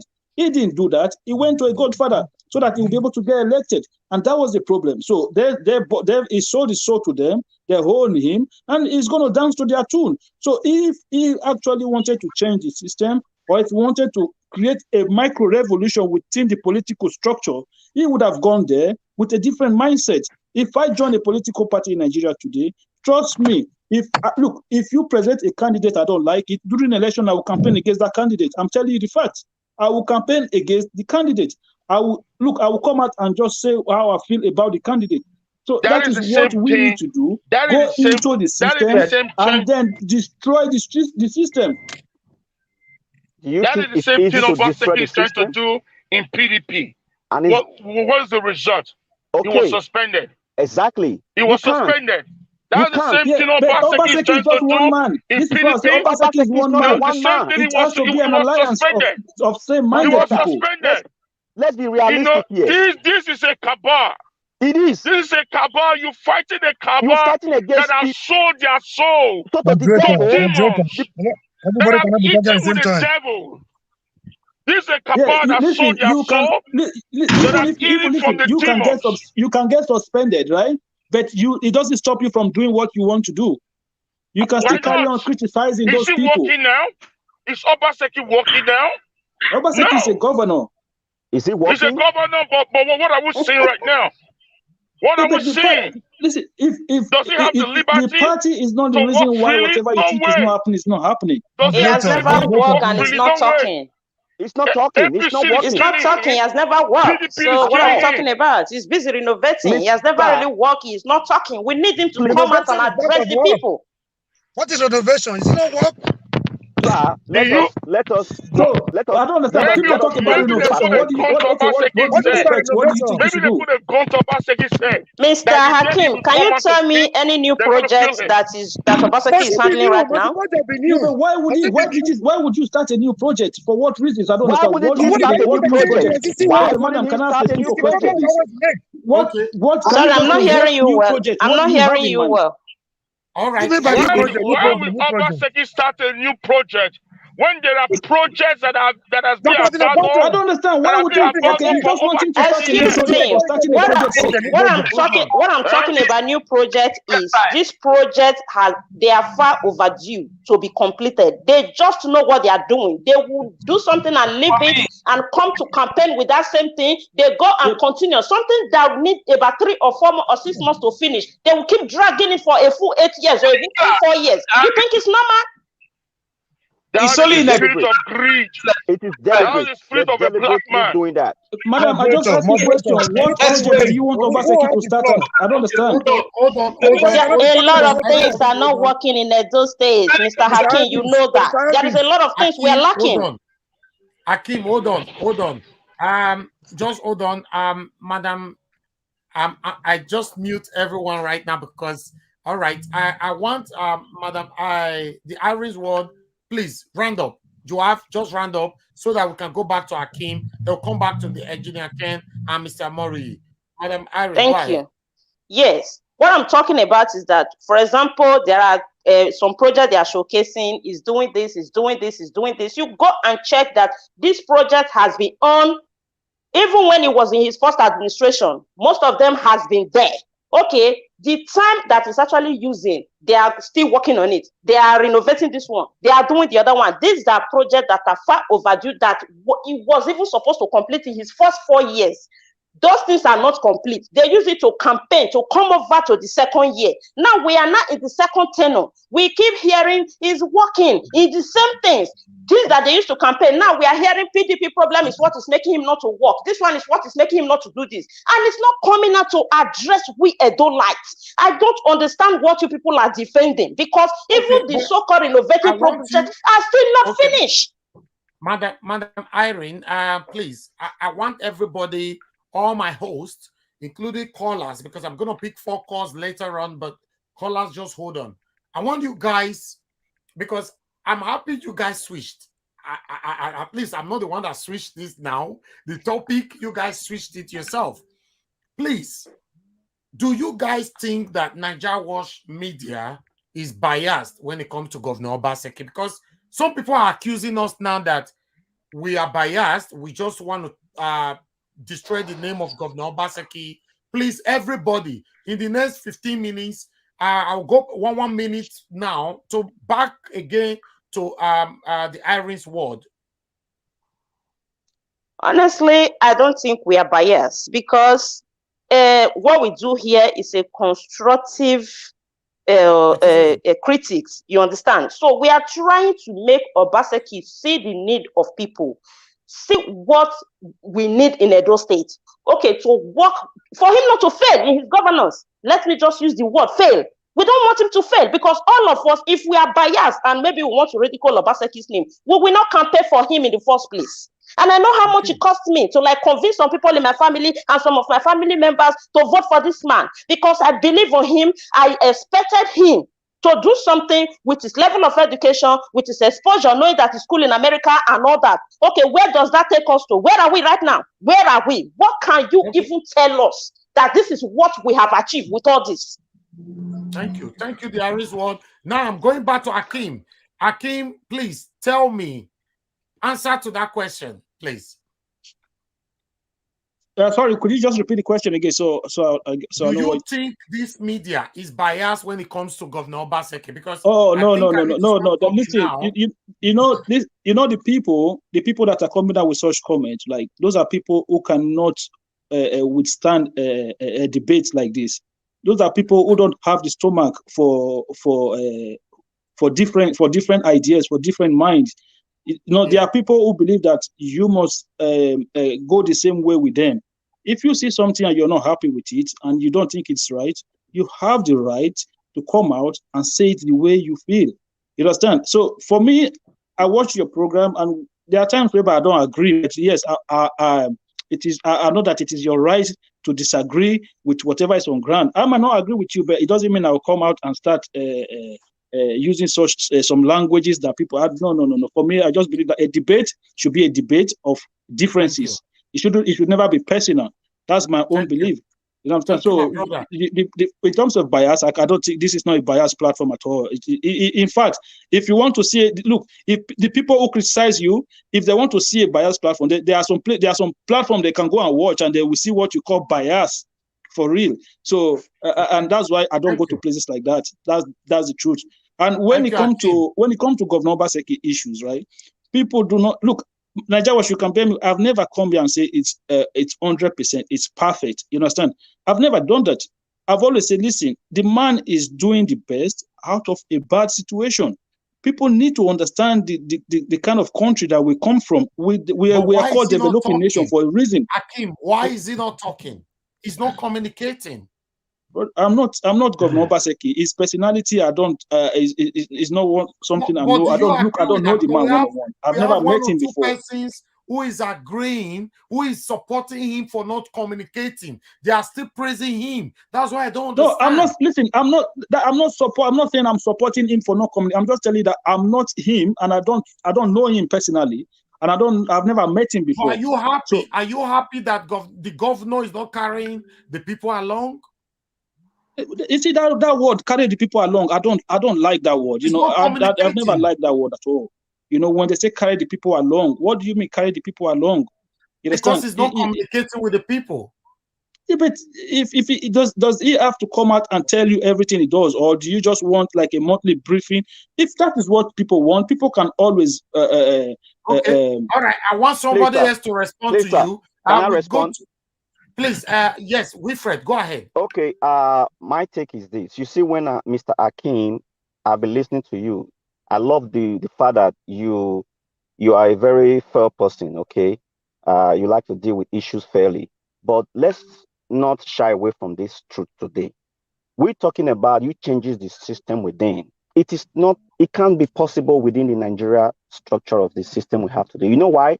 We just make these reference or recommendations. What did we see we saw something when Obaseki actually went into politics. I mean, when he decamped to PDP, we did not follow PDP. We followed Obaseki because of his ideology. The ideology the APC tried to tranquil. We said no. Our Obaseki, he got the ideology that can actually take us to the next level. We queue behind him. What did we see? What are we seeing today? The PDP, they are not allowing him to showcase that ideology, to bring that ideology to forbear. Why are we still continue believing that you can change the system with a system that is corrupt? The Bible, let's go to the Bible. The Bible said you should not be unequally yoked together with an unbeliever. He said you better ye come out of them. That is the only way. Okay? So we clamoring for a Nigeria youth going into PDP or APC is going to be, like the other caller said, it's going to be in futility. We should stop advocating for that. We should start thinking of how we can build a new party, a party with fresh idea, with an innovation, with an ideology that is not corrupt at this moment. Because what we have in APC and PDP, honestly, believe me, brother, is corrupt. And in order for you to change that system, let's go to Mr. Murray. Mr. Murray, are you there with us? I'm here. I'm very here, sir. Talk to us, sir. All right. Thank you for bringing up this topic. I will need some time, please. I beg you. I actually wanted to call you one-on-one on this very issue because I had a forum where people were talking about you, and the forum, I tried to do the best I can to defend you. But let me go straight to the point. Oh, okay, wonderful. Please talk to us. Yeah, any system, I must start by saying any system without opposition is bound to be weak, corrupt, despotic, autocratic, and anti-people. And I like the work you do, but people have made up their mind. I was in a forum, people went for a meeting already. We have to be very careful. When you want to criticize somebody, be constructive and be reasonable. I believe in that. Nobody is here to say Obaseki is a saint, is perfect. No. Far be it from there. Yeah. But is the man, does it mean well? See, I was into politics before leaving Nigeria. I was almost killed because of trying to be on. If there is any fight today between government and the people, I will fight on the side of the people. My people know me for that. I'm ready to take a bullet for my people anytime, any day. Do I know Obaseki from Adams? No. When he came about, given the scenario, given the circumstances, that brought Obaseki up, if the scenario repeats itself today, will I still vote for Obaseki? I will not really vote for Obaseki. I will spend my money and tell my people to vote for Obaseki again and again. So has he done 100% okay? No. Is he trying the best, given the circumstances, given the scenario, given the political, heart he's working with? The guy is the best out of the millions you have. Now, there was a forum. People have started campaigning for 2024 already. The same way people are campaigning for 2023. I like constructive criticism. If he does anything wrong, let's say it the way it is. If he does anything good, anything, even if it's 1/10, give it to him. People went for a meeting. You know what they said? The guy lives in America here. Everybody, if I mention his, I don't want to mention him. I don't believe in name calling. No, they went for a meeting and said the reason why they lost it in 2020, he told them that they should take advantage of social media. The campaign, the director of publicity on the other side did not listen to him and all that. My brother, now they have gone into an alliance, into a holy alliance that they should start early enough. They have even sent people to your medium here. One of them came yesterday. If I mention his name, you will know. You know, I don't say you should not campaign is over for now. Let's drop campaign. Let's drop our sentiment and emotion. Mr. Murray, but why is it that people are accusing Nigeria Watch that we are biased over Governor Obaseki? That's where I'm going, but time might not be enough for me to. I will call you one, but let me just no. Say it on air. Just go ahead, sir. Go ahead. That is where I'm going. That is where I'm going. So people are not able to sleep. Okay, that's where I'm going.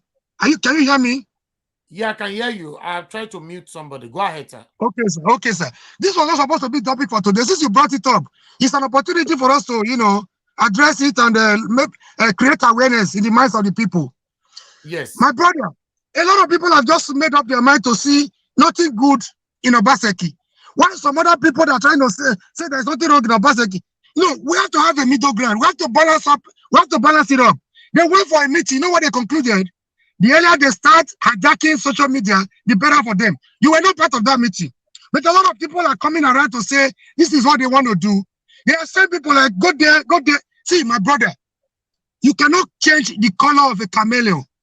If they bring their own candidate, their own principal they are campaigning for, if they bring him again today, he will still fail. You know why? People are still living in their 1999. Those that were popular in 1999, today, they are dated. They are obsolete. They are not relevant today in the scheme of things because we have moved beyond 1999. So, what I'm trying to correct here is, if people are not able to sleep with if some men are not able to sleep with their wives at home, they blame Obaseki. If they cannot, afford a square meal in their home, they blame Obaseki. My brother, the guy is not a saint. He's not perfect. It doesn't mean well. Of course, he means well. Is the environment conducive for him? 100% no. Some people came here the other day and labeled him an igrate. Ogbamayo say, so what do you mean? My brother, the guy's leadership style is different. I gave an example last week. You see the cabinet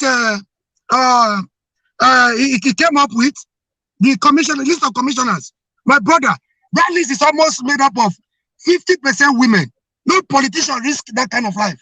No politician that wants to build his future and political future risk that kind of thing. Why is he doing it? He's looking for people he can trust, people he can work with. Are politicians happy with that kind of system? No. If they have their way, they will assassinate him. They will kill him. Thank you. Because he's blocking their way. Politicians he's working for structure. No. I was a politician. That is not how to fight for structure. If you want to fight for structure, you appoint your political hallelujah boys. You appoint your errand boys that will make money, that will vote for you, that will campaign for you tomorrow. You understand what I'm saying? Thank you, Mr. Murray. Let's talk to somebody else. Thank you. I just wanted you to express yourself right there. Let's talk to Leftist. Leftist, are you there with us, sir? Leftist? Okay, I think we lost Leftist right there. Okay, let's I don't even know who is with us right here. Okay, I'm still here. Yes. Okay, Wilfred, please. What can you say about our channel? Do you think we are against Governor Obaseki, please? Just be fair. Okay, yes, I will. Believe me, I will be fair. You see, not for the fact because I'm a member. No. You've been 199% fair. You know why? Before I started following you, during the campaign, you were the only media channel who usually brings people in from the both divides. Okay, you will call someone from the other, you will call someone from the other. You even invited Don Pedro here one time. So being that somebody who was in the middle, you were fair to everybody. I don't think it is proper or it's fair for those who even comment to say you are taking side, because I know and I believe you gave your support to this incumbent governor.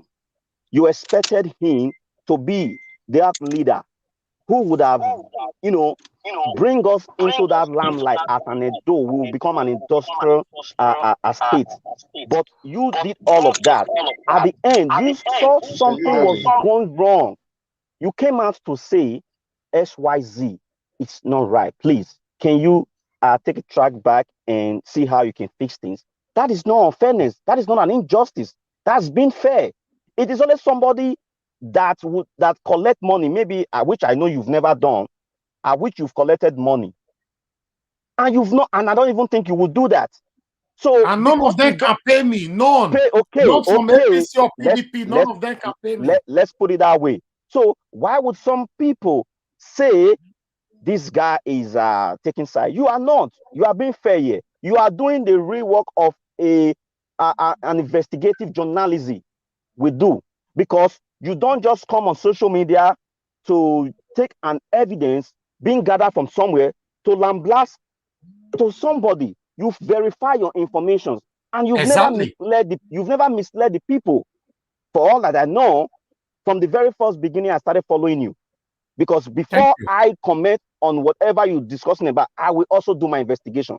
I don't just come and say yes or no. So whenever you see me comment, that means my investigation has been properly carried out in order for me to be able to align with what you're saying. So I think on that part, you've been fair. So nobody should come and say you are not fair. No, you are. I think you should even do more, because you are fighting for the generality of the people, not for a political party or for interest of somebody who's in government. So they should please take that aside. Thank you. Let's talk to leftists. Can you hear me? I can hear you. I've always heard you. I've been here. Okay, can you we hear lost me? you for a moment. Yes, we can hear you right now. Please, Yes, I just want, because we are about to round up, what is your take on our platform? Well, people will always talk. This is politics. So when you are not talking in favor of them, they will always call you names. That's what I think. I have been an activist. These are the names we'll be getting. When you are criticizing them for good governance, for the purpose of improving them, not for yourself, for everybody, all of us.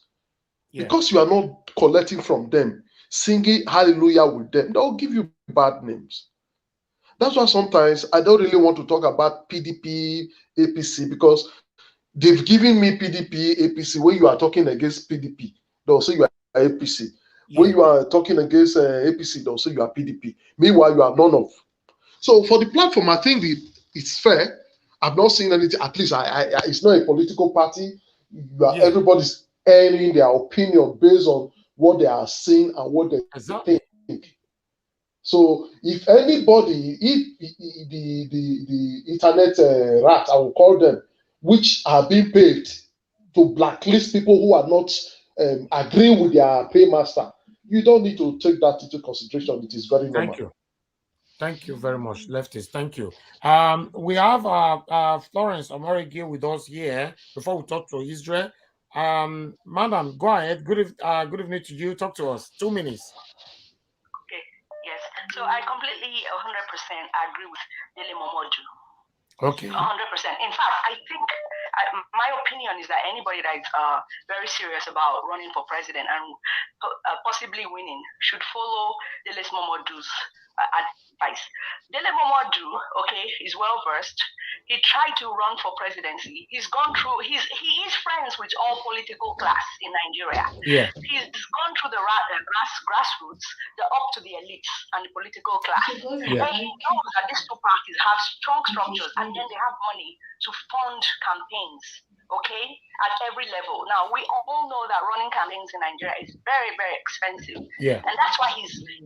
Yeah. So anybody that's serious about don't stay here. Why? Because Dele has solved, I would say, 45% of the presidential candidate's problems. He's gone in and done what you would do when you want to open a business, a market survey. And then the outcome of that survey he did is you should belong to any one of those two. Thank you. That's my opinion. Thank you very much. Thank you, madam. Thank you. Israel, go ahead. Talk to us. 2 minutes. I just want to quickly say this one, just like Obama said, even as we speak, there are those who are preparing to divide us. The Spain masters, the negative bed peddlers, and those who embrace the politics of anything goes. But we are going to say to them tonight, this is not the time where they have to cajole us. I heard one of our brother in the panel saying, these people, this is what they do. Listen, we cannot hear you again when people were saying we were activists. And now activists have become politicians. You see where the system, our people listen, oh, make una listen, open your ears and ears, open it widely. They are trying to confuse you, divide you again for their 2024 game. Be wise, oh, be wise. Because these people, they will come out with activist time. Tomorrow they are politicians. Thank you, my brother. That's why I talk about it. Thank you. Hello, Mr. Jeff, thanks for calling back. Thank you very much, sir. Go ahead, 2 minutes. We are rounding up now. Turn down your system, sir. Turn down your system. Go ahead. All right, thank you very much. Anyway, let me just before I used to see that you are pro Obaseki. That was why I was not watching you anymore sometime. I was feeling that you are not neutral. But today, I mean, for a week ago, I've been seeing that you are being neutral. Oh. So that's just it. Thank you, sir. Yeah. So that is that. But I want to make to Mr. Akim, I want to make Mr. Akim to know something. It's not when you are in a party that you cannot work. Whether you are in APC, they will not let governor to work. No. To work is in your mindset of the governor.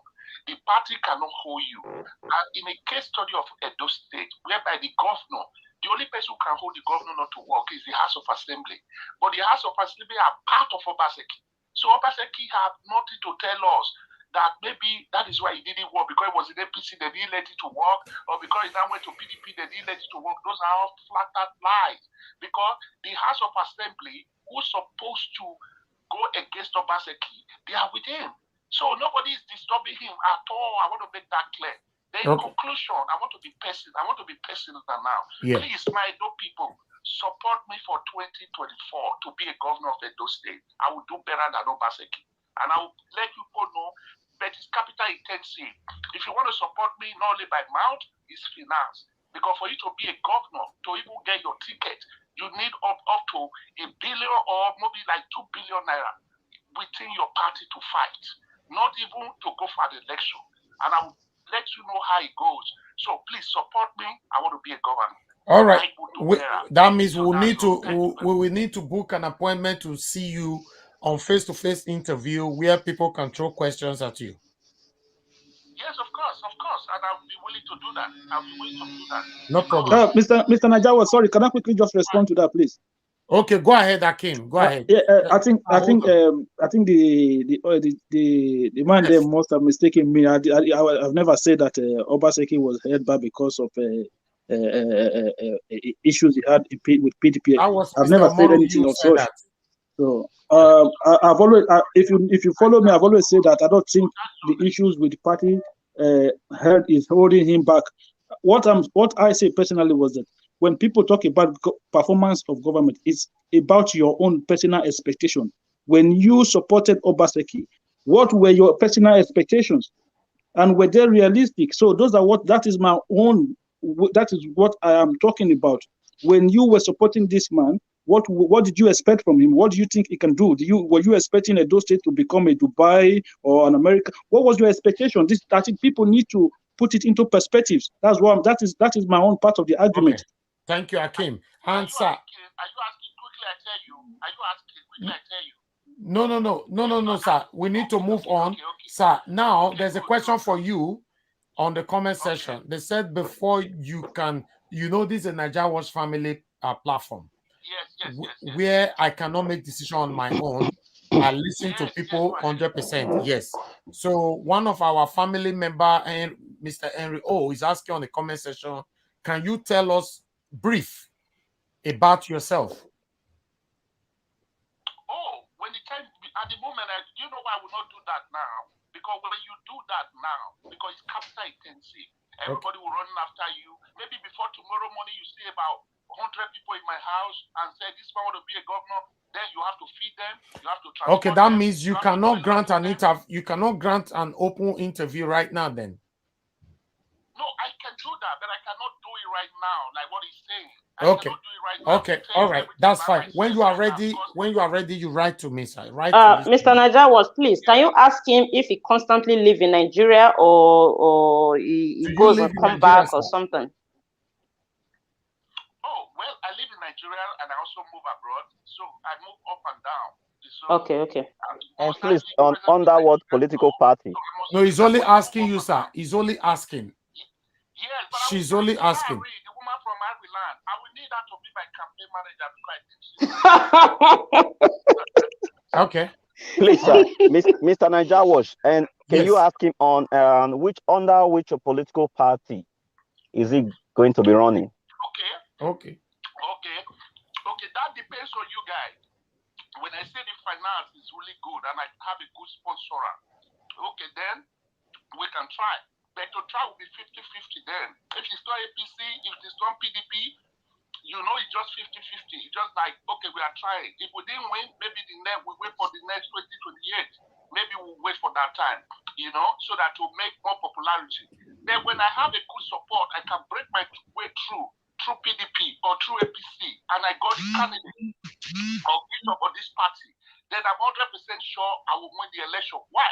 Because APC has a structure all over those states, PDP has a structure all over those states, so I just need to do a little. So that is why we said at that time, if Obaseki thought it was popular, he could have gone to SDP to go and form his own structure there, but he now move on other people's platform to contest. So that is it. But I cannot give you guarantee that if I go on SDP or AA, I will win. Because you know what? AA don't have a structure, SDP don't have a structure. So how do you win? Even if you have the highest billion. Okay, we have another question for you here. Israel, you have a question for Mr. Jeff, right? Yeah, Mr. Jeff, thank you very much for your political ambition. I've been sensitive. Psychologically, I've been watching you since morning from the way you talk. I knew you had a political ambition. Sir, I am telling you right now, if you run under these two political platforms, you're never going to get my vote. Never. It will never, and it will never happen.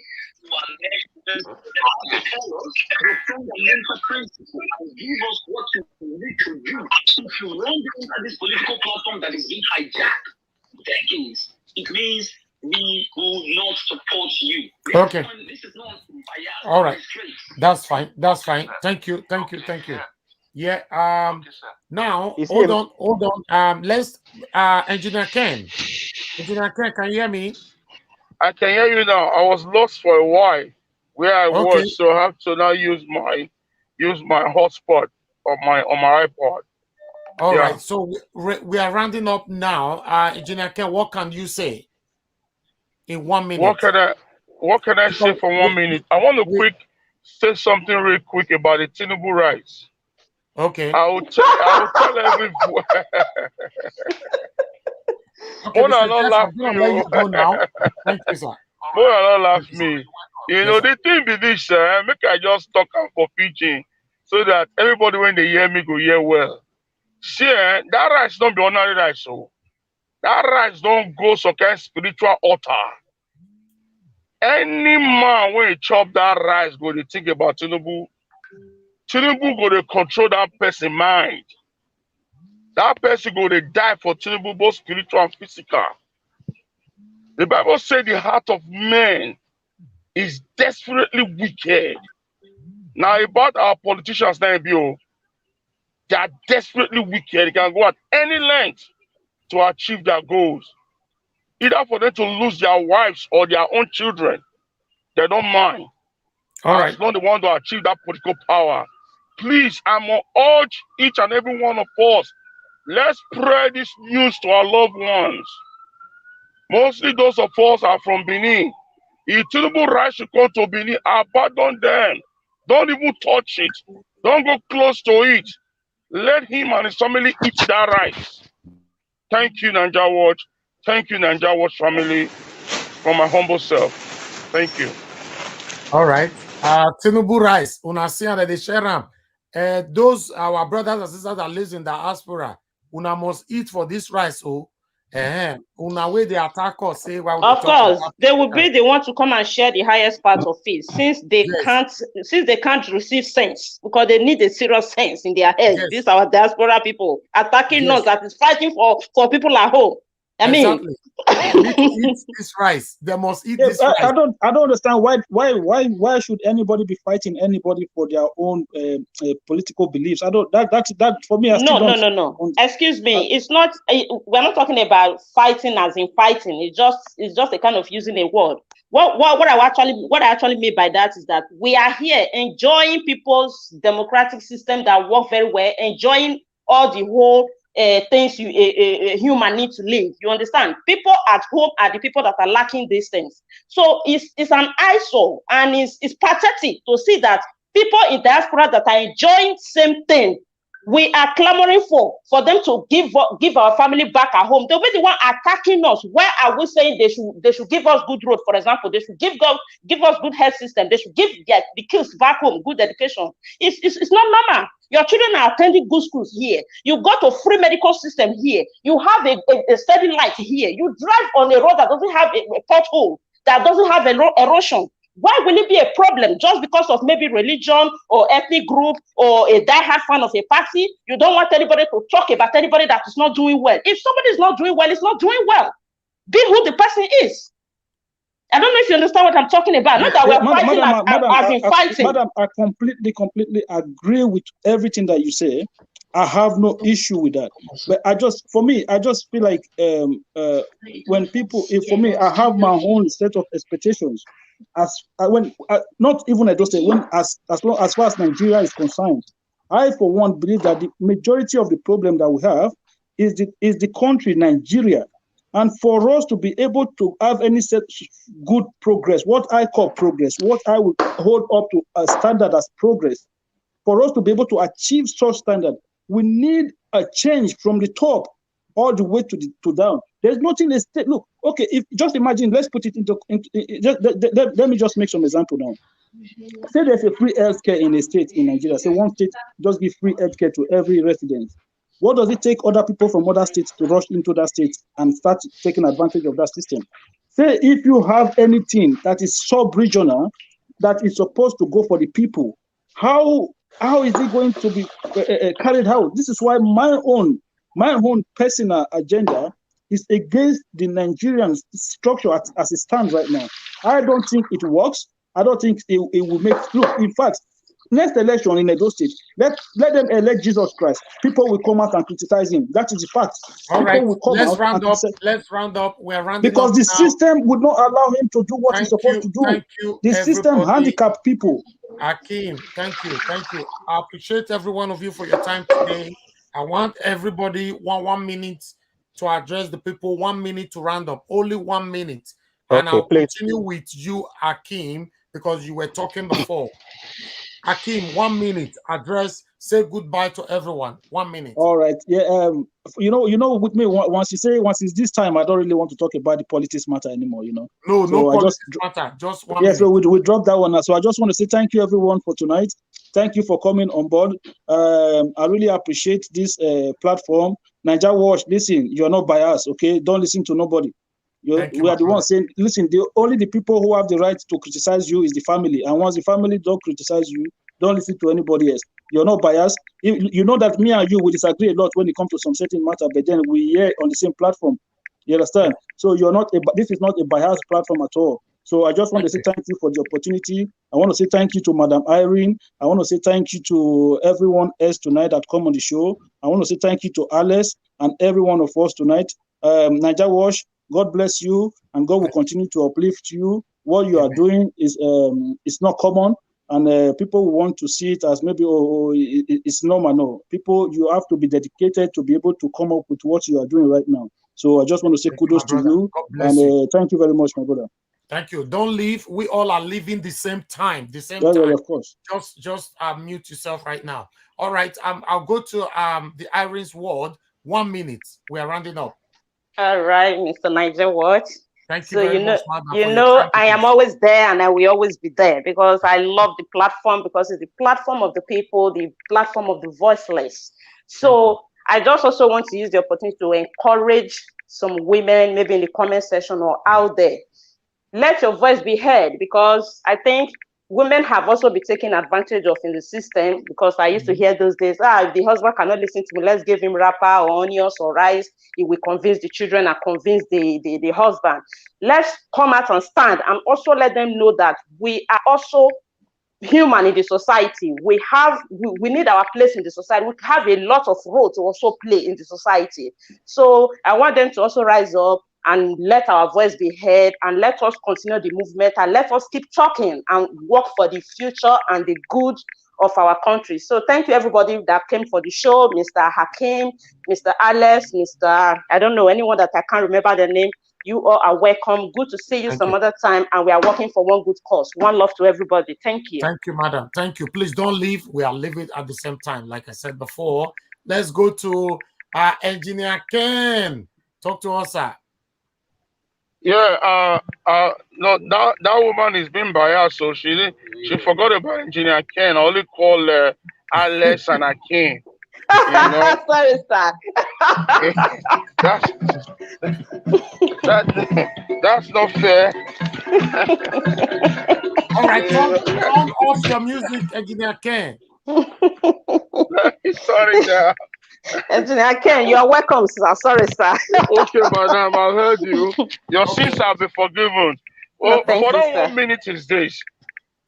I know that those politicians' children are watching us and they are listening to us now. Talk to that your corrupt father. Talk to that your corrupt mother. Talk to them. They should change from their evil ways and fix Nigeria. So that Nigeria will be good for you and I to live. We have no other country apart from Nigeria. No matter where we go to, Nigeria is still our home. You can hear us. You can watch us. Talk to your parents. Talk to them. Let them fix our country. Thank you. Good night and have a blessed night. Good night, sir. Thank you very much. Let's talk to Mr. Omori. Can you hear me, sir? How are you? Yeah, I can hear you now. So, Mr. Omori, we are leaving now. Just 1 minute to round up with us. 1 minute, sir. Yeah, I'm sorry. I had some technical hitches. I've not been around for some time. I know. I want to thank you for thank you for the good job you are doing. And the last show you had, I wanted to call your attention. That was the subject of discussion when people were talking, like the information you brought from Vanguard. Like they said it was misleading. I said no. The caption by Vanguard was to make them sell, their papers. But you reading the details to discover that there was nothing like suspension of a bicycle there, will have been able to lighten your viewers. That one is passed. I was able to defend you. That you deliberately brought that thing up to tarnish the image of a bicycle. I told them, no, you're not like that. I defended you, in all honesty, with all sense of purpose.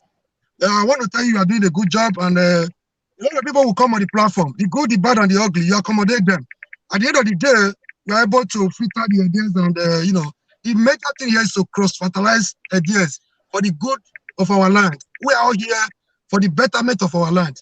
People are here. Sometimes people come here to campaign. Then we should be able to know who is campaigning and who is real. Thank you for everybody. Thank you everybody that came up for the show today. Thank you, Mr. I love your Mori. program, and I wish you all the best. Mr. Mori, I appreciate you so much, and you know that. Thank you. Thank you. You're welcome, my brother.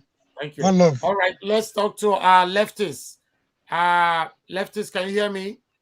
I can hear you. Can you hear me? Yeah, I can hear you, sir. So round up with us in 1 minute, sir. It's okay. Thank everybody, those the panels and those that listening, the viewers and all. It is not easy. It is not easy to say truth to power. It is not. So we'll keep on talking, and we'll keep on saying what we think is the truth.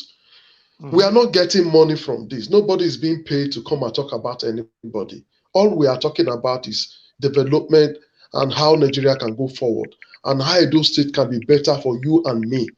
So for those that are saying that we are saying things against one person is bias, I don't understand where they are talking from. But the truth is, we still keep talking. We want the best for our people, and we pray the best come to our people. Thank you. Yes. Thank you very much, sir. God bless you. Now let's go to my brother, Wilfred. Talk to me, my brother. Well, I just want to thank you, first of all, Mr. Elvis in Niger Wash, and the panel and the listener. I just want to say a big thank you to all who have been supporting you. I know without the support of your your viewers, you won't be able to do this more. So I just want to urge every one of us to keep supporting Nigeria Wash spiritually, financially, and otherwise. And just before I round up, I just want to say this quickly. I'm happy to hear Mr. Akin would allude to the fact that the system is not working, and I use this medium. This opportunity to want to remind ourselves that in order for us to get a good working system, we should be separate from these set of people. As we know, the Bible says, evil company corrupt good manner. And, without good manner, we cannot have a credible leaders. And I want to also use this opportunity to urge all the Nigeria Watch family worldwide, wherever we are, to please see how we can more organize ourselves, more in this platform, to see how we can play our part, in ensuring to see how we can also invest in human development in our little ways, because we know we are like Oliver Twist. We always want for more. We cannot get more from this government as we expected. So we should see how we can be of importance of, positively investing on human development. We can, look for a project that we can do to assist our people who have been denying this access, to the benefit of we're supposed to be getting from the government. So I just want to ensure us to please keep on doing what we are doing, and we should keep up speaking truth to power. And I believe help is on the way. Help is surely on the way. Thank you, guys, and God bless you all. Thank you, my brothers. I appreciate you all. Thank you, the only woman in the building, the Irons Ward. I appreciate every one of you for your time with us. Our brothers and sisters, our family at the comment section. I appreciate every one of you. Thank you very much for your continuous support. Your in fact, the way you guys are encouraging me. In fact, see the way they talk since if I be the vest now, they smile. See the statement will come from Akim. See the statement will come from the Irons Ward, Engineer Ken, Lefties, Mr. Moriyi, Wilfred. In fact, you guys are wonderful. I like the fact that what we are doing, none of us is perfect, but we're just doing what we're doing because we're doing it for the people. I'm not doing anything because I'm expecting some kind of amount from APC or PDP. I don't even need their money. Although if they give me, I go take. As long as they not put condition, joiner. If they add condition to it, I will come here to expose them. That's a fact. In fact, if they give me anything, I will also come here to say it loud. That APC paid money for my account. They pay 1 billion for my account. Make let me ask them. Wait till they say make I use that do. PDP pay 1 billion for my account. That's how it works. I can never go against the people to support few individuals. That is forbidden. It's prohibited in my life. It's totally prohibited. I can never engage myself on things like that. Let's continue to stand for what is right, even though when some is angry, search yourself. If you are standing for what is right, continue to stand for it. Thank you very much, my people. I appreciate every one of you. I can see you guys on the comment section. I wish I can mention everyone's names, but you guys are law. I can't mention everybody's names this evening. But I just want to say, God bless you all. I love you all. And good night, my people. Bye and bye for now.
If